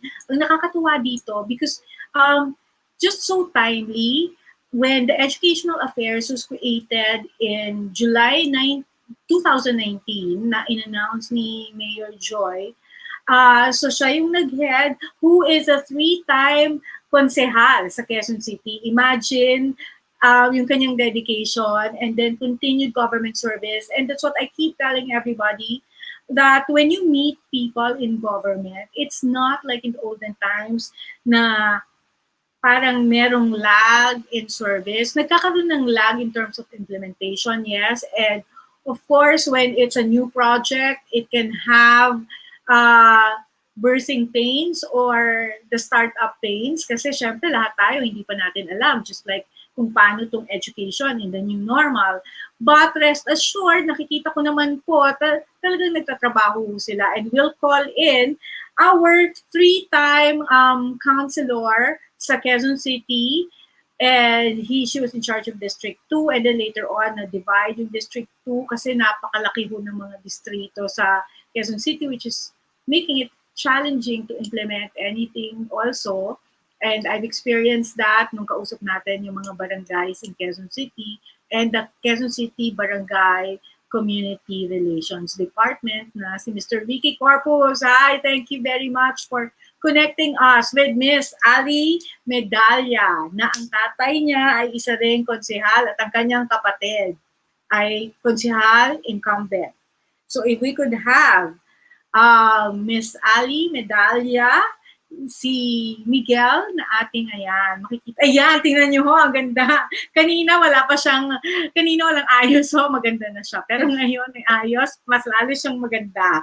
Hi, Miss Ali, thank you very much for joining us. And later on, we'll discuss more with Attorney Ryan. But in the meantime, let's discuss Quezon City. For everyone, just to be reminded, Quezon City is the largest city in terms of population in country. And it's just slightly smaller than Zamboanga in terms of area, Zamboanga City. But it's the biggest here in the metro. It has also the most number of districts ba kayo? Same with Manila. We have 6 districts also. Yeah, 6 districts. But wow, ang kanilang barangay, ang isang barangay ay napakalawak. Kawawa rin yung barangay official kasi this is the whole point of KPI. The national government has so many projects, but it has to trickle down to the core of the administration, which is the barangays and the LGUs. And as it is, kinagandahan sa Quezon City, even Mr. 𝗖𝗂𝗧𝗘𝗏𝗏, your head of barangay relations and community development, he did say, nung pumutok yung pandemic, we had to have some catching up to do. But, ang galing kasi you were able to catch up. And especially with education, alam naman natin, education was in the news every day in the last 2 weeks because kaya ba? So what were the preparations that were done during the pandemic? Kasi nagulat tayong lahat. What were you doing? Thank you very much, Miss Ali Medalla. Thank you, Miss Rachel. And of course, sa lahat po ng bumubuo sa Kaunlaran at Pagbabago para sa inyo, I'm very happy to be on your show and to be able to share what the city has been doing, of course, with the leadership of Mayor Joy Belmonte. So, tama ka, no, Miss Rachel, during the pandemic, temporarily, parang na-hold lahat ng programa ng pamahalaan, especially in terms of we had to be quick on our feet.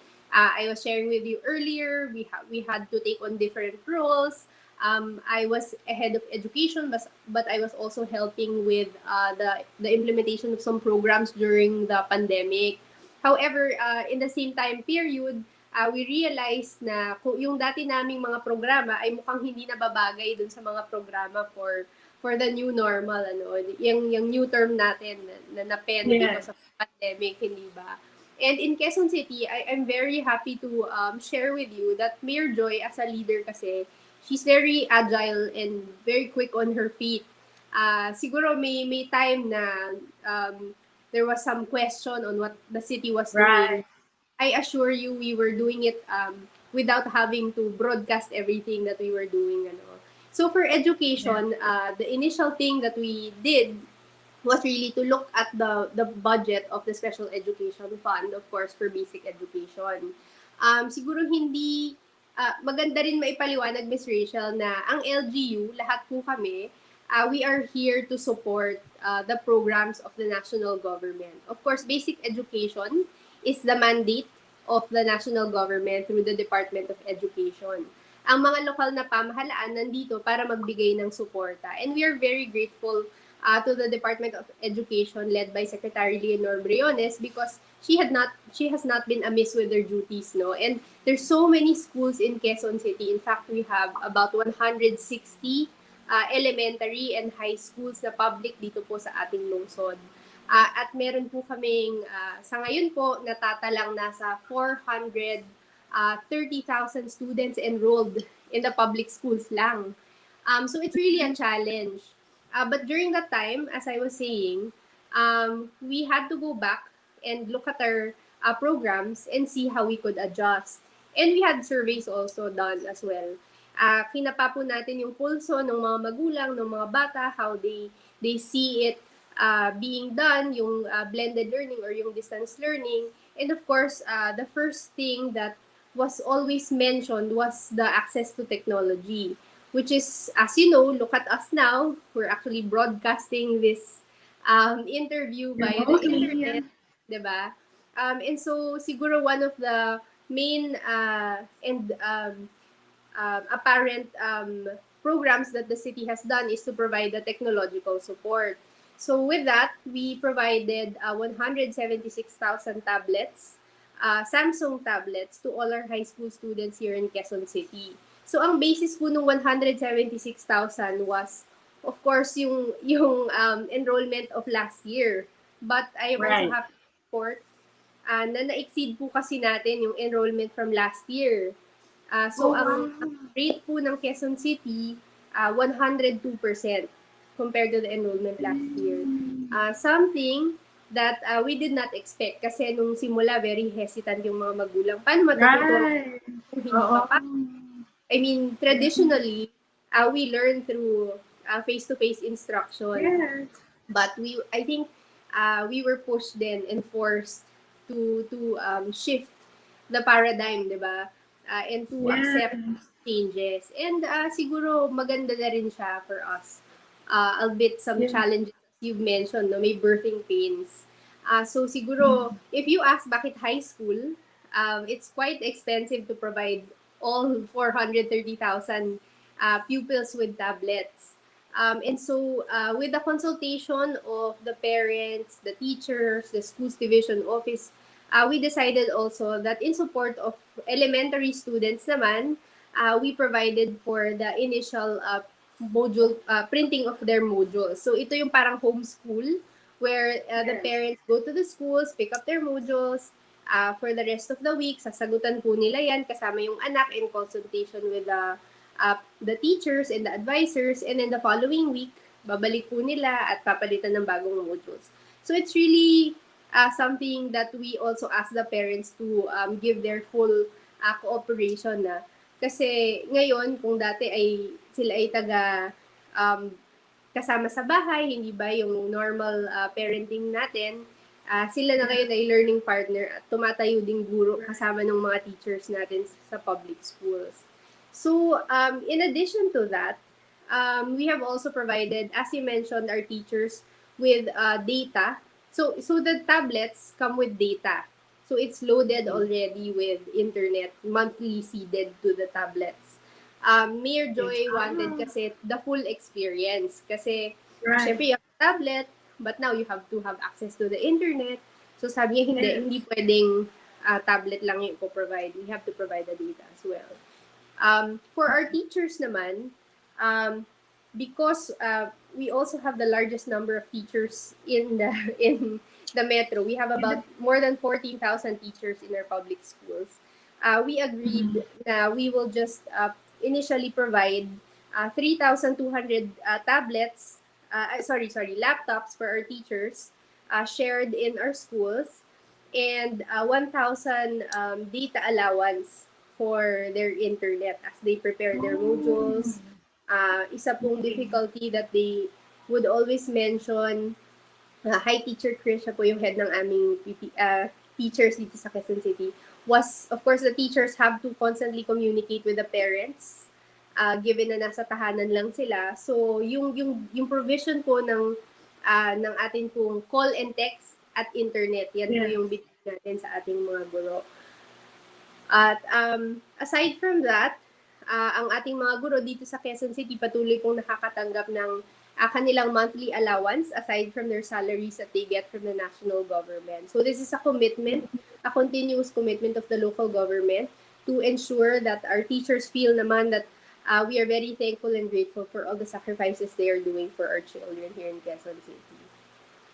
Yeah, that's wonderful news because I was just listening on the radio that there were teachers saying, not in Quezon City, but that's the thing, parang what we want to share are, if someone can do it, if this place can do it, other people can do it. Because other teachers were saying na ang hirap kasi they have to have extra expense on the data. Siyempre, hindi na pwede yung mga patingi-tingi. So, the 1,000, from what I know, meron nga mga 999 na mga data plans, kunyari, dahil duopoly lang naman yan, we can mention it, either smart, 999 for the whole month na. So, that's well thought of. It just shows that some thought really went into it to be able to implement that. And the question would be, meron tayong advisor, parang PTC, parent-teacher conference to consult. Paano nila gagawin yan? Is it online also? Pagkakuha nila ng materials nila? Yes, so I think that's precisely why the teacher asked for the data and the call and text allowance. Because normally, we would do face-to-face PTCs sa mga eskwelahan ng ating mga private school children and even in public schools. Pero dito, dahil nga hindi pwede magkita-kita and we want to minimize the exposure and we have to observe minimum health standards via call and text. And I think minsan FB Messenger pa yung ginagamit nila, whichever is more convenient for the parents talaga is, I think the Department of Education is as much as possible trying to make themselves available to the parents, however whatever form that may take. So it's really, Rachel, interesting, no? Because yung dating nakasanayan natin, nag-iiba na talaga ngayon. And we find that sometimes it's much more easier pala this way. Yes. Need to accept those changes. Yes. It's a matter of acceptance and adapting to the changes because this is what we have and we have to learn how to best use it. And do they use any classroom platform? Like Google has a classroom, others have a different type of classroom. Are the public school teachers given parang quick training on how to conduct? In Quezon City, I believe Google was generous enough to provide us with free training and free accounts for 500,000 individuals. So this is, I think, unlimited access to the storage and also training with the Google Classroom. So most of our classes are held using that platform and many others. The tablet, Miss Rachel, that we provided actually, what's nice about it, yung sa Samsung, is that it has this feature which is what they call Knox Configure. And ang ginagawa po nun actually is we already push everything that the student needs. So kunwari tinanggap po nila yung tablet, may nakalagay po doon property ng Quezon City, kasi hindi po yun natatanggal. Kahit hard reset, yun po yung nakalagay doon. Yeah, ang galing. About 300 websites are banned on the tablet. Oh, galing! Photography, gaming, ganyan. So really the intention is it's a learning device that we want to utilize. You'll see on the device that when they open it, that there's Google Classroom, there's your productivity tools, lahat po ng kailangan nila. And eventually, once everything is distributed, the modules also are pushed per grade level.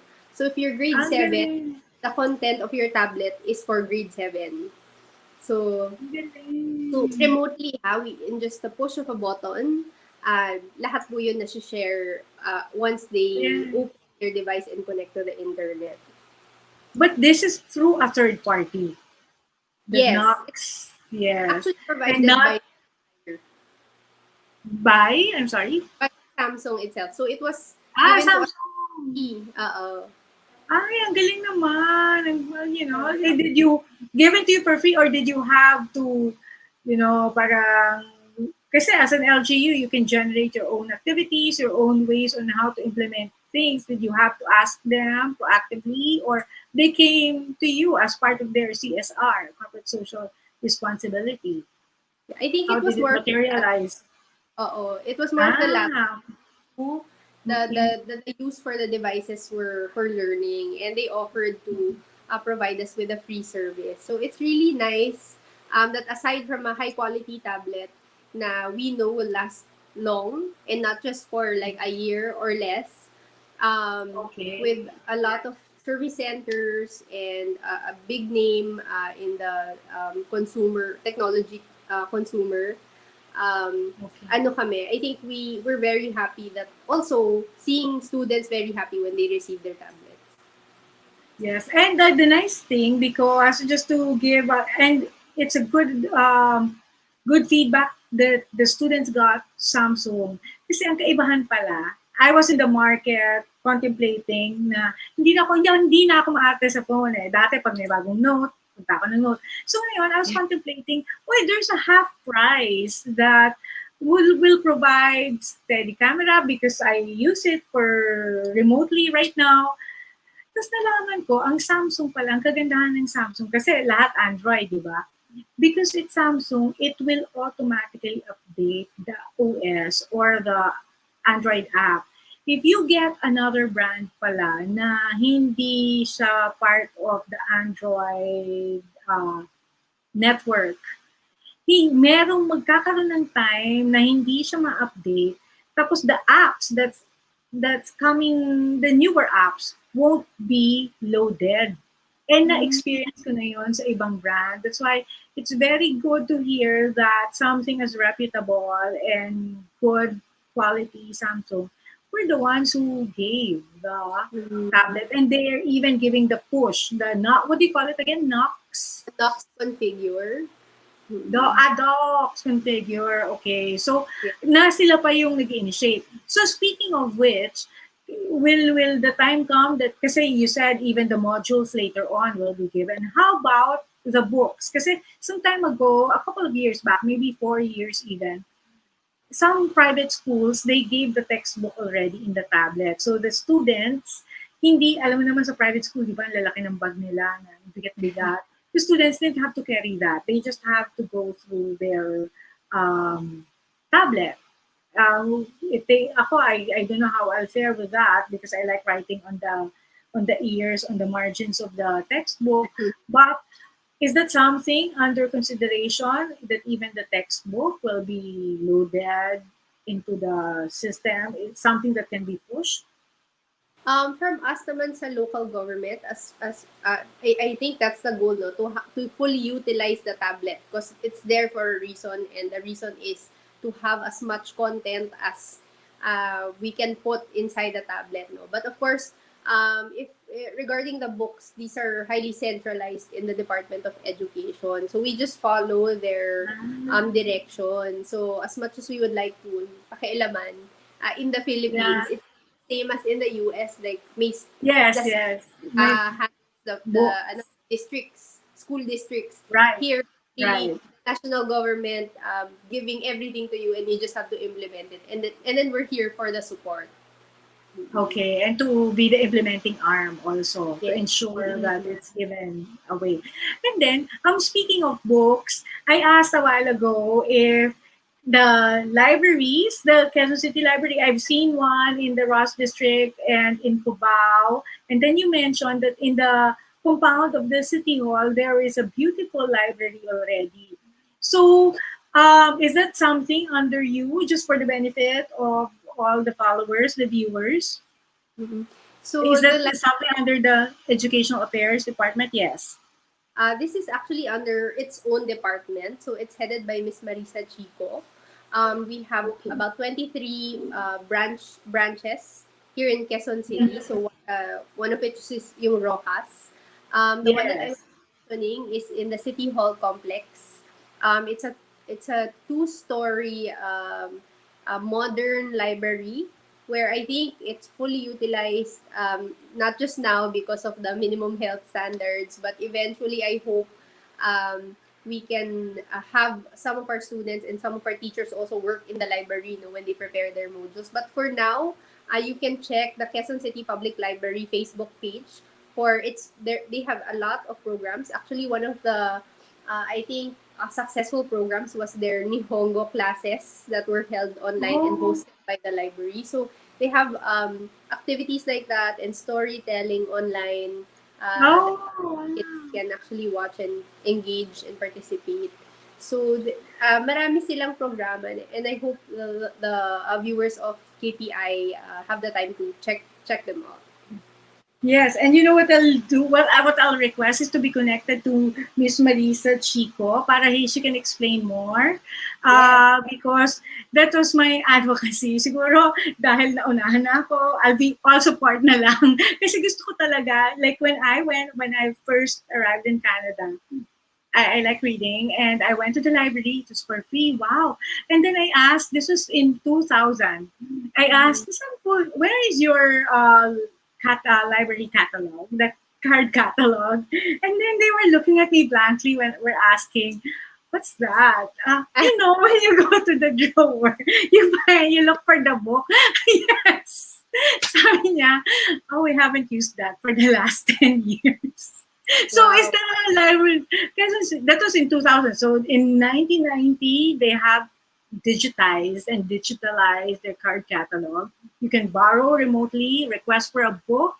So is that something that is the Quezon City Public Library, by any chance, do you know if they're digital already, at least on the listing of the books, indexing? Yeah, I think they're already using the OPAC system, if you're familiar with that. For Yes, the main, yes. but I'm not sure if this has been rolled out in the branches. I think the branches Okay. are more of like community libraries where students can go and have some peace and quiet and borrow some books. But the main library has already started with the digitalizing the processes. Ay, ang galing, ang galing. So, this is something that your department and that library can work on together since, kasi, di ba, syempre, if they need to research, they have to be able to go to the library. Yes. So, what is in store for our Quezon City students in the near future and in the next, kasi we're working on the 9 years, syempre, di ba, para may continuity, 9-year term ni Mayor Joy.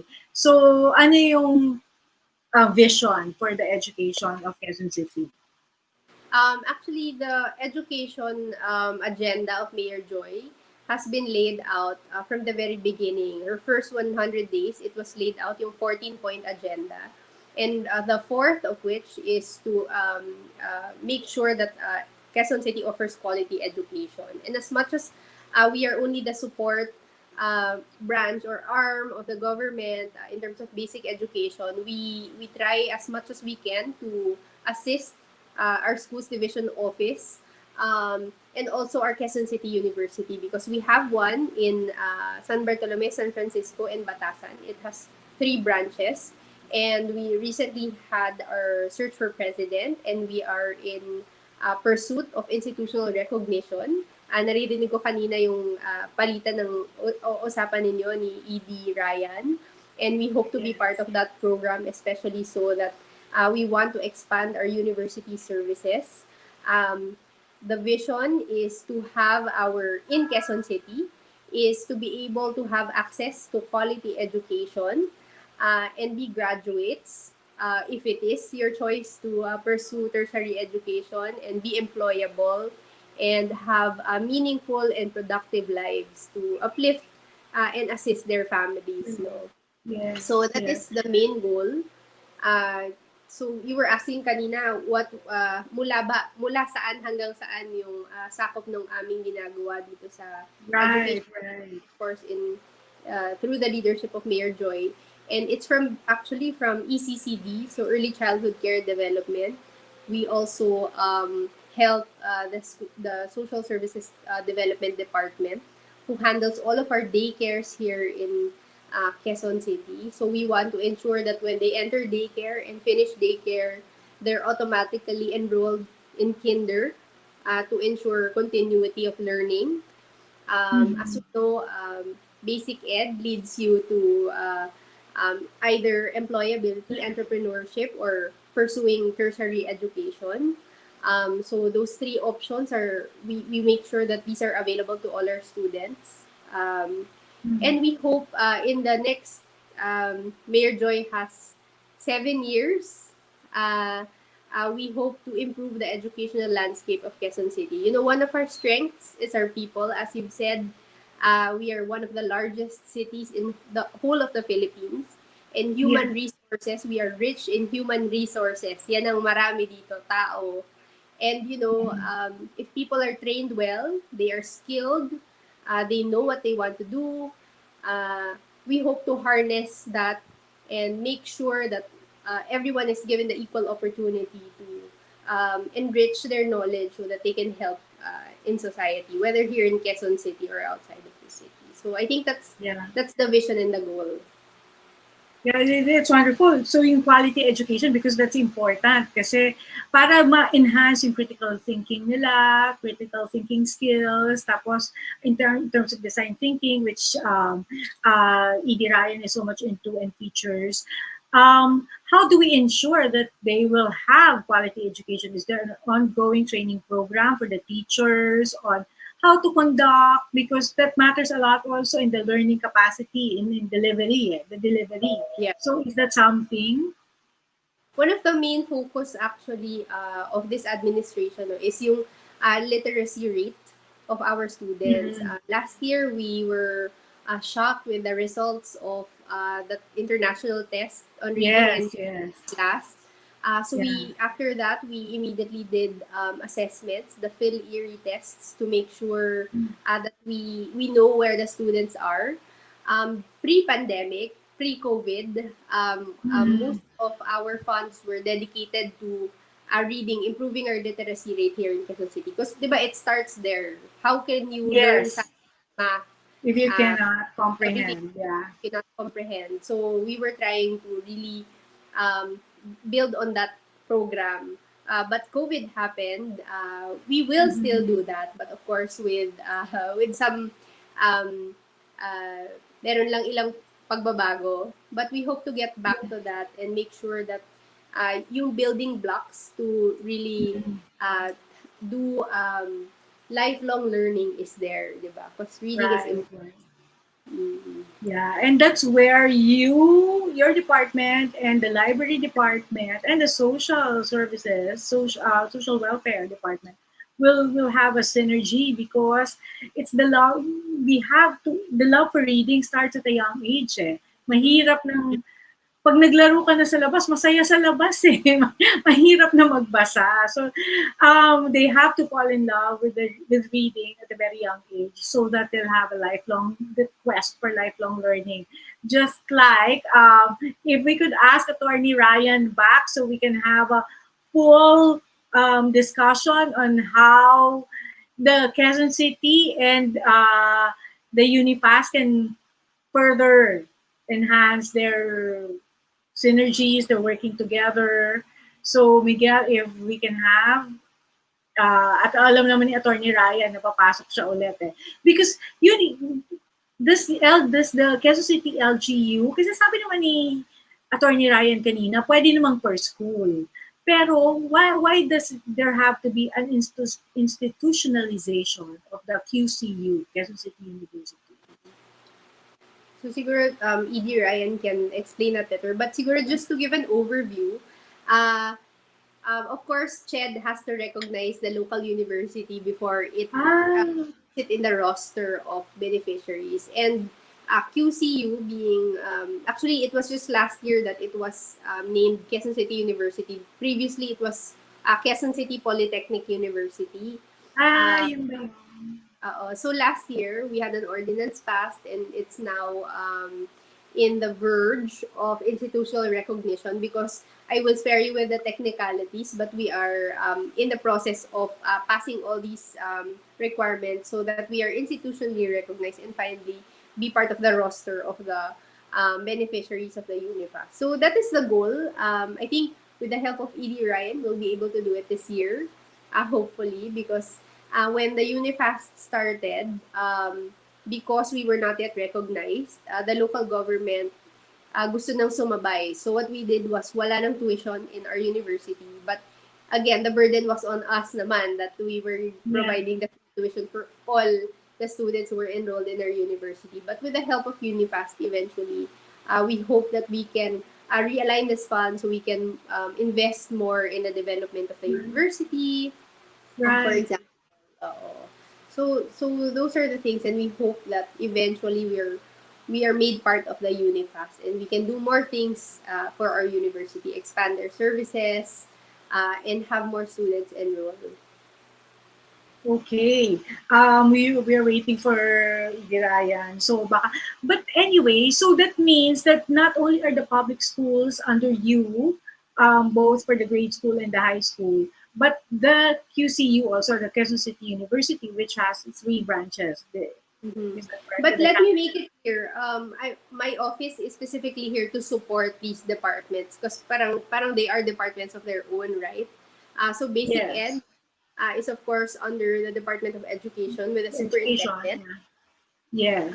Superintendent Dr. Jeneline Rose B. Corpus. So we assist Dr. Jeneline Corpus. And for Quezon City University, we have an OIC president right now, Dr. Vic Endriga, which will soon be replaced by the new president, which we just elected like 2 days ago. And we're waiting for her appointment. So, kumbaga, tinatahi natin ng tanggapan namin yung programa for education to make sure that we are always aligned with the goals of the local government. So to ensure that there's seamless transition and implementation. So are you also, in terms of policies, hindi maggagawa ba kayo ng policies for the educational system in your locality, or is that purely CHED and you're going to? For the national policies, of course, we just follow what is mandated to us, no. But of course, we're also building our own educational roadmap in Quezon City. We did it already for basic education. So we did a basic education planning workshop wherein we outlined the programs of the city for the next 3 years. Sabi, like the programs on reading was mentioned. Other programs would be establishing specialized high schools. We have one in Quezon City. It's the Quezon City Science High School. That's purely science, diba? So we want to build specialized high schools on performing arts, on multimedia. In fact, we have one already in Kamuning, the Eugenio Lopez Senior High School, where the specialty is multimedia arts. So that's one. And then we have 𝗥𝗬𝗧𝗘𝗏𝗏 for performing arts. We have Ismael Matay for maritime. So for example, I'm a student who's interested in the arts. I would aspire to go to this high school. And it specializes on that specific track. So isa yun sa mga programa that you might be interested also to help Quezon City with. But we're trying to make it more, kumbaga, maraming access to the different interests of the students. Right. Like a progressive learning. Yeah, oo. So, ang nakakatuwa kasi you mentioned, I didn't even know that you have the 𝗥𝗬𝗧𝗘𝗏𝗏. Is it an institute for the arts so that they can go there? It's a public high school, actually. So, di ba, the K-12, the new basic education system allows you to choose tracks. The tracks, yeah. So there's a performing arts track. There's an multimedia management, and so on and so forth. Textbook if you want skills. So iba-iba siya. We try to work with DepEd so we can develop more of these programs in Quezon City. And that's a unique initiative of Quezon City, if I'm not mistaken, because before, meron lang sa Laguna, I don't know if you're familiar with the Philippine High School for the Arts. It's like Philippine Science, pero sila puro arts, whether you're dancing. In fact, the tutor of my child, si Tristan, he's very good kasi science guy talaga siya, but the arts got him interested in dance, so he went there. And now, it is in Quezon City pala. Plus, of course, si Hero was our guest. Si Consi Hero guested in November. He's so much into the art. The whole family, of course, di ba? In the cinema. So, you're the first, I don't know if you're the first, but you're actively, Quezon City is actively into the festival, film festival. It has its own film festival. On QC Yeah. Yeah, so that's something that's very unique for Quezon City, and we are glad to hear about the other tracks that Quezon City is developing to encourage, kasi hindi lang naman entrepreneurship, di ba? It is parang to make it an interesting life. Merong arts, merong the multimedia, which is very much needed now because that's really what the future is all about. Saan ba din yung Eugenio Lopez? Kasi nakikita ko lang, when you mentioned si Kamuning, I see 𝗖𝗂𝗃𝗃. But I didn't hear, okay. Saan ba din yung Eugenio Lopez? So as we let in Attorney Ryan already. Hindi ko kabisado yung street, but it's right in that area. Okay. Kamuning Road. Kamuning Road. Yeah, and we're back. Yeah, so yan. Pakibigyan naman kami ng liwanag, Attorney Ryan. What is the why does it need to be institutionalized? Yung kunyari yung QC, yung Quezon City University na tatlo na nga, ang galing, tatlo na yung kanilang branches. Yeah, kasi Rach and Councilor Ali, no, sa batas kasi ng Unifast, nakalagay doon that the schools should be, the HEIs, yung higher education institution, should belong to the Unifast registry. So, ang tanong kasi, paano ka makakapasok sa Unifast registry? Dapat pumasok ka din sa CHED registry, which has two components. Dapat meron kang institutional recognition and certificate of program compliance ng mga programs mo. So actually, some of the schools have IRs, yung institutional recognitions, and some of their courses are already COPC na, meron ng certificate of program compliance. So those other courses, may mga instances na yung schools, yung ibang courses nila hindi kasama sa Unifast kasi wala pa silang COPC. Yes. So it's a work in progress. So eventually, if all the courses will be COPC na sinasabi natin, then all of those courses, all the students in those courses will be can already be recipients of the Unifast programs. Importante kasi yun, kasi we wanted that our students will also be quality assured as to instructions, no? Kasi pera ng gobyerno rin to pera din natin to no? So we wanted to protect, hindi lang tayo nagbibigay na parang dole out lang talaga. So we also wanted on the part of the school to be very, sabihin natin, vigilant, as well as yung bang they see to it that, you know, hindi lang sila nagbibigay ng something or nagbukas ng school just because they wanted this money from Unifast. We wanted the students to actually learn, to have quality education. So yun ang pinaka-main purpose doon. Napaka-aligned naman ng dalawang ng Quezon City LGU and ng Unifast, because that's what exactly Ali was mentioning a while ago, that vision ng Quezon City, which is part of the 14-point agenda of Mayor Joy at the onset of her tenure 2 years ago, is number 4, to provide quality education. And I was asking, how do you do that? And then, nangyari nga na sumabay ang LGU when Unifast was just starting. So, ang QCU ay libre na ang education, pero nga sana ay ma-apply sa Unifast para naman they can further improve ang QCU facilities in terms of technology. Yusek tuloy, ED na pala. Attorney Ryan, meron kasi, kunyari, Lucrecia Casilag. Is that secondary or tertiary na din? Miss Anne? Ano yan, secondary? Yes, high school. Second for the senior high school pa din.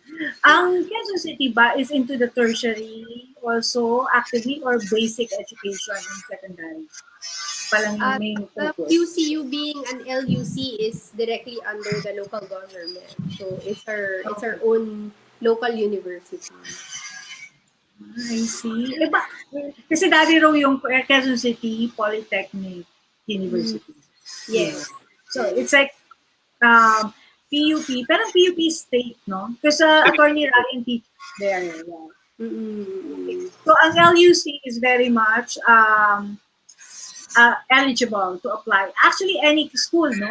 Is there a way that, since we have both of you together, is there a way that, for example, the Quezon City LGU, through the Educational Affairs Department, can announce to the schools that, you can apply for UniFast. Para if the student, sometimes kasi the proximity to the school also pa student, it makes it easier for them sana to apply there, but they cannot because wala silang financial capability. Is that something that can be done through the Educational Affairs Department of Quezon City? I think to announce to the through CHED and the UniFast does very well in disseminating the information. No? I think all schools are aware of this program of the national government. Of course, who would not be interested to get free college education? But of course, if the local government can give any help to UniFast disseminate the information even more in our universities and colleges here in Quezon City, why not? We'll be very happy. But I think they're doing a very good job already of letting people know of the program of the national government. Okay. And so thank you very much. So here we go.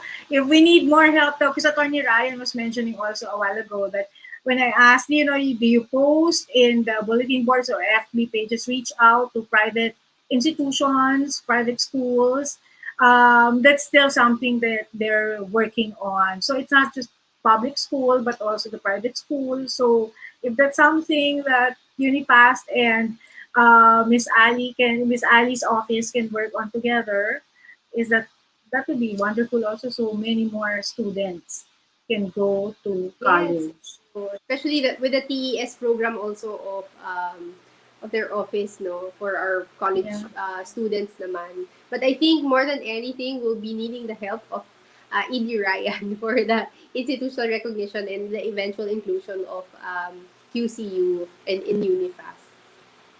Matagal ba magpa-institutionalize ng QCU or any LUC? Attorney Ryan. Isang taon na yata kami nagka-try but of course, it's I know naman it's a rigid process. Of course, they're in the business of ensuring quality assurance and quality education. So we're more than happy to comply with the requirements of CHED. Okay, and I just feel so good to be able to hear that Quezon City has this unique programs as well, in terms of the senior high school of the K-12, na meron ng arts, kasi usually it's just science or homes, and then they continue on in the public school. And of course, that you and ED Ryan can work on further on the Quezon City University. So thank you very much to our very pretty guests. I'm really expressive that way when I see someone pretty, beautiful, and then very dedicated pa. So in the next 7 years pa, that's what we are hoping for, to continue on with that advocacy and work in government, right? So, and Attorney Ryan has been in government for Senate President pa si Senator Nene. Matagal na. Parang 17 years na ata. Yes. Tagal na. But 9 years na konsehal si Miss Ali, right? 9 years ba? Or Now, imagine that. She doesn't even look like she looks like she just stepped out of college. Pero 9 years plus 2 years, I can compute na. So, 23. I was elected at 23 kasi. So I was one of the youngest talaga. wow. And so thank you very much. So we'll be asked to be connected to your library head because that's really something we're very passionate about. And even you mentioned someone else, Vic and Riga, for who's Mr. Vic? Doctor? He's the outgoing president, our outgoing OIC. For QC. Okay. For QC. And of course, for Unifast, thank you very much to everyone in Unifast also for joining us and for, tinatawag ka ba bang Consi until now? Because syempre, force of habit din di ba? Katulad si Attorney Ryan, lagi ko natatawag 𝗖𝗂𝗂𝗃. Kasi dati siyang 𝗖𝗂𝗃 ng PLLO. So thank you very much to both of you. And if there's anything that you want to announce, we are here. And if there's anything that you need help with in terms of, say, reaching out to another LGU to be able to synergize your work, we are here, or any national agencies such as the BPI, or who did we have, or the national agency, we can do that and have have you on a round table if ever. All right, thank you very much and have a wonderful weekend. As for Unifast Executive Director Ryan Esteves, hindi pa tapos ang araw, may klase pa siya. Si Miss Ali ba, are you also teaching or any other work? Kasi napaka-multifaceted ni Attorney Ryan. 4 pa na tinuturuan niya. Ikaw ba, you have... Tuturuan na 1-year-old tsaka 3-year-old. Sa'yo yan. Yeah. Wow, and you don't even look like you have a 1-year-old and a 3-year-old. That's another revelation. Pang batang-bata ka talaga. Rachel. And thank you so much. It's so nice to meet you also, Miss Rachel, and of course, ED Ryan. I hope to work with you. Yes, so we have to work soon together, sana. Okay, and with that, yes, we did an overtime for a few minutes because this has all been very interesting, and thank you for our wonderful guests who remain to be so committed, and you can tell by the length of time they've really given quality service, and up to now, that's what they're advocating for. So again, if you missed any of this, you can think of all the platforms that you can think of, and V81 Radio is there. Whether we're the first on the Amazon Fire TV app as a Pinoy telecast, and we're on Amazon Echo, and you can say Alexa, V81 Radio, please, and just search for KPI. We are on YouTube, of course. We have the V81 live stream on Facebook, but you can go to the V81 page, or if you want it just quickly to see our pretty former concejal, but now the head, you can go to KPI page and to our Attorney Ryan Esteves, who's had a very colorful career in government, from Senator Nene Pimentel to Coco, to PLLO. So talagang maraming salamat. This is another proof of what I keep saying every week, that we have good people in government leading us. So please cooperate and appreciate natin yung ginagawa nila. So maraming salamat. Have a good weekend, everybody. Thank you very much. Bye! Thank you. Bye-bye. Ano na nga ba ang nangyayari sa Pinas? May pagbabago ba? Umuunlad ba tayo? Kausapin natin ang iba't ibang namumuno sa mga lokal na pamahalaan at national agencies na sumusuporta sa mga proyekto para sa kaunlaran. Libutin natin ang iba't ibang lugar sa Luzon, Visayas at Mindanao para malaman ang mga pagbabago at mga bagong destinasyon. Kilalanin kung sino-sino ang mga nasa LGU. Ano ba ang impact ng LGU sa araw-araw nating pamumuhay? Learn more about your city dito sa KPI, Kaunlaran at Pagbabago para sa inyo. KPI, Kaunlaran at Pagbabago para sa inyo. Samahan si Rachele Bonus at Raul Santos tuwing Sabado, 1:00 ng hapon, Philippine Time. KPI, Kaunlaran at Pagbabago para sa inyo. KPI, Kaunlaran at Pagbabago para sa inyo. Dito lang yan para sa inyo sa V81 Radio.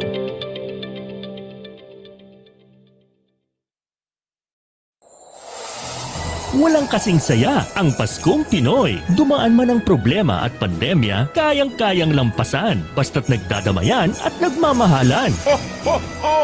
Merry Christmas! Tuloy na tuloy pa rin ang Pasko dito sa V81 Radio Worldwide. Ito ang paborito ng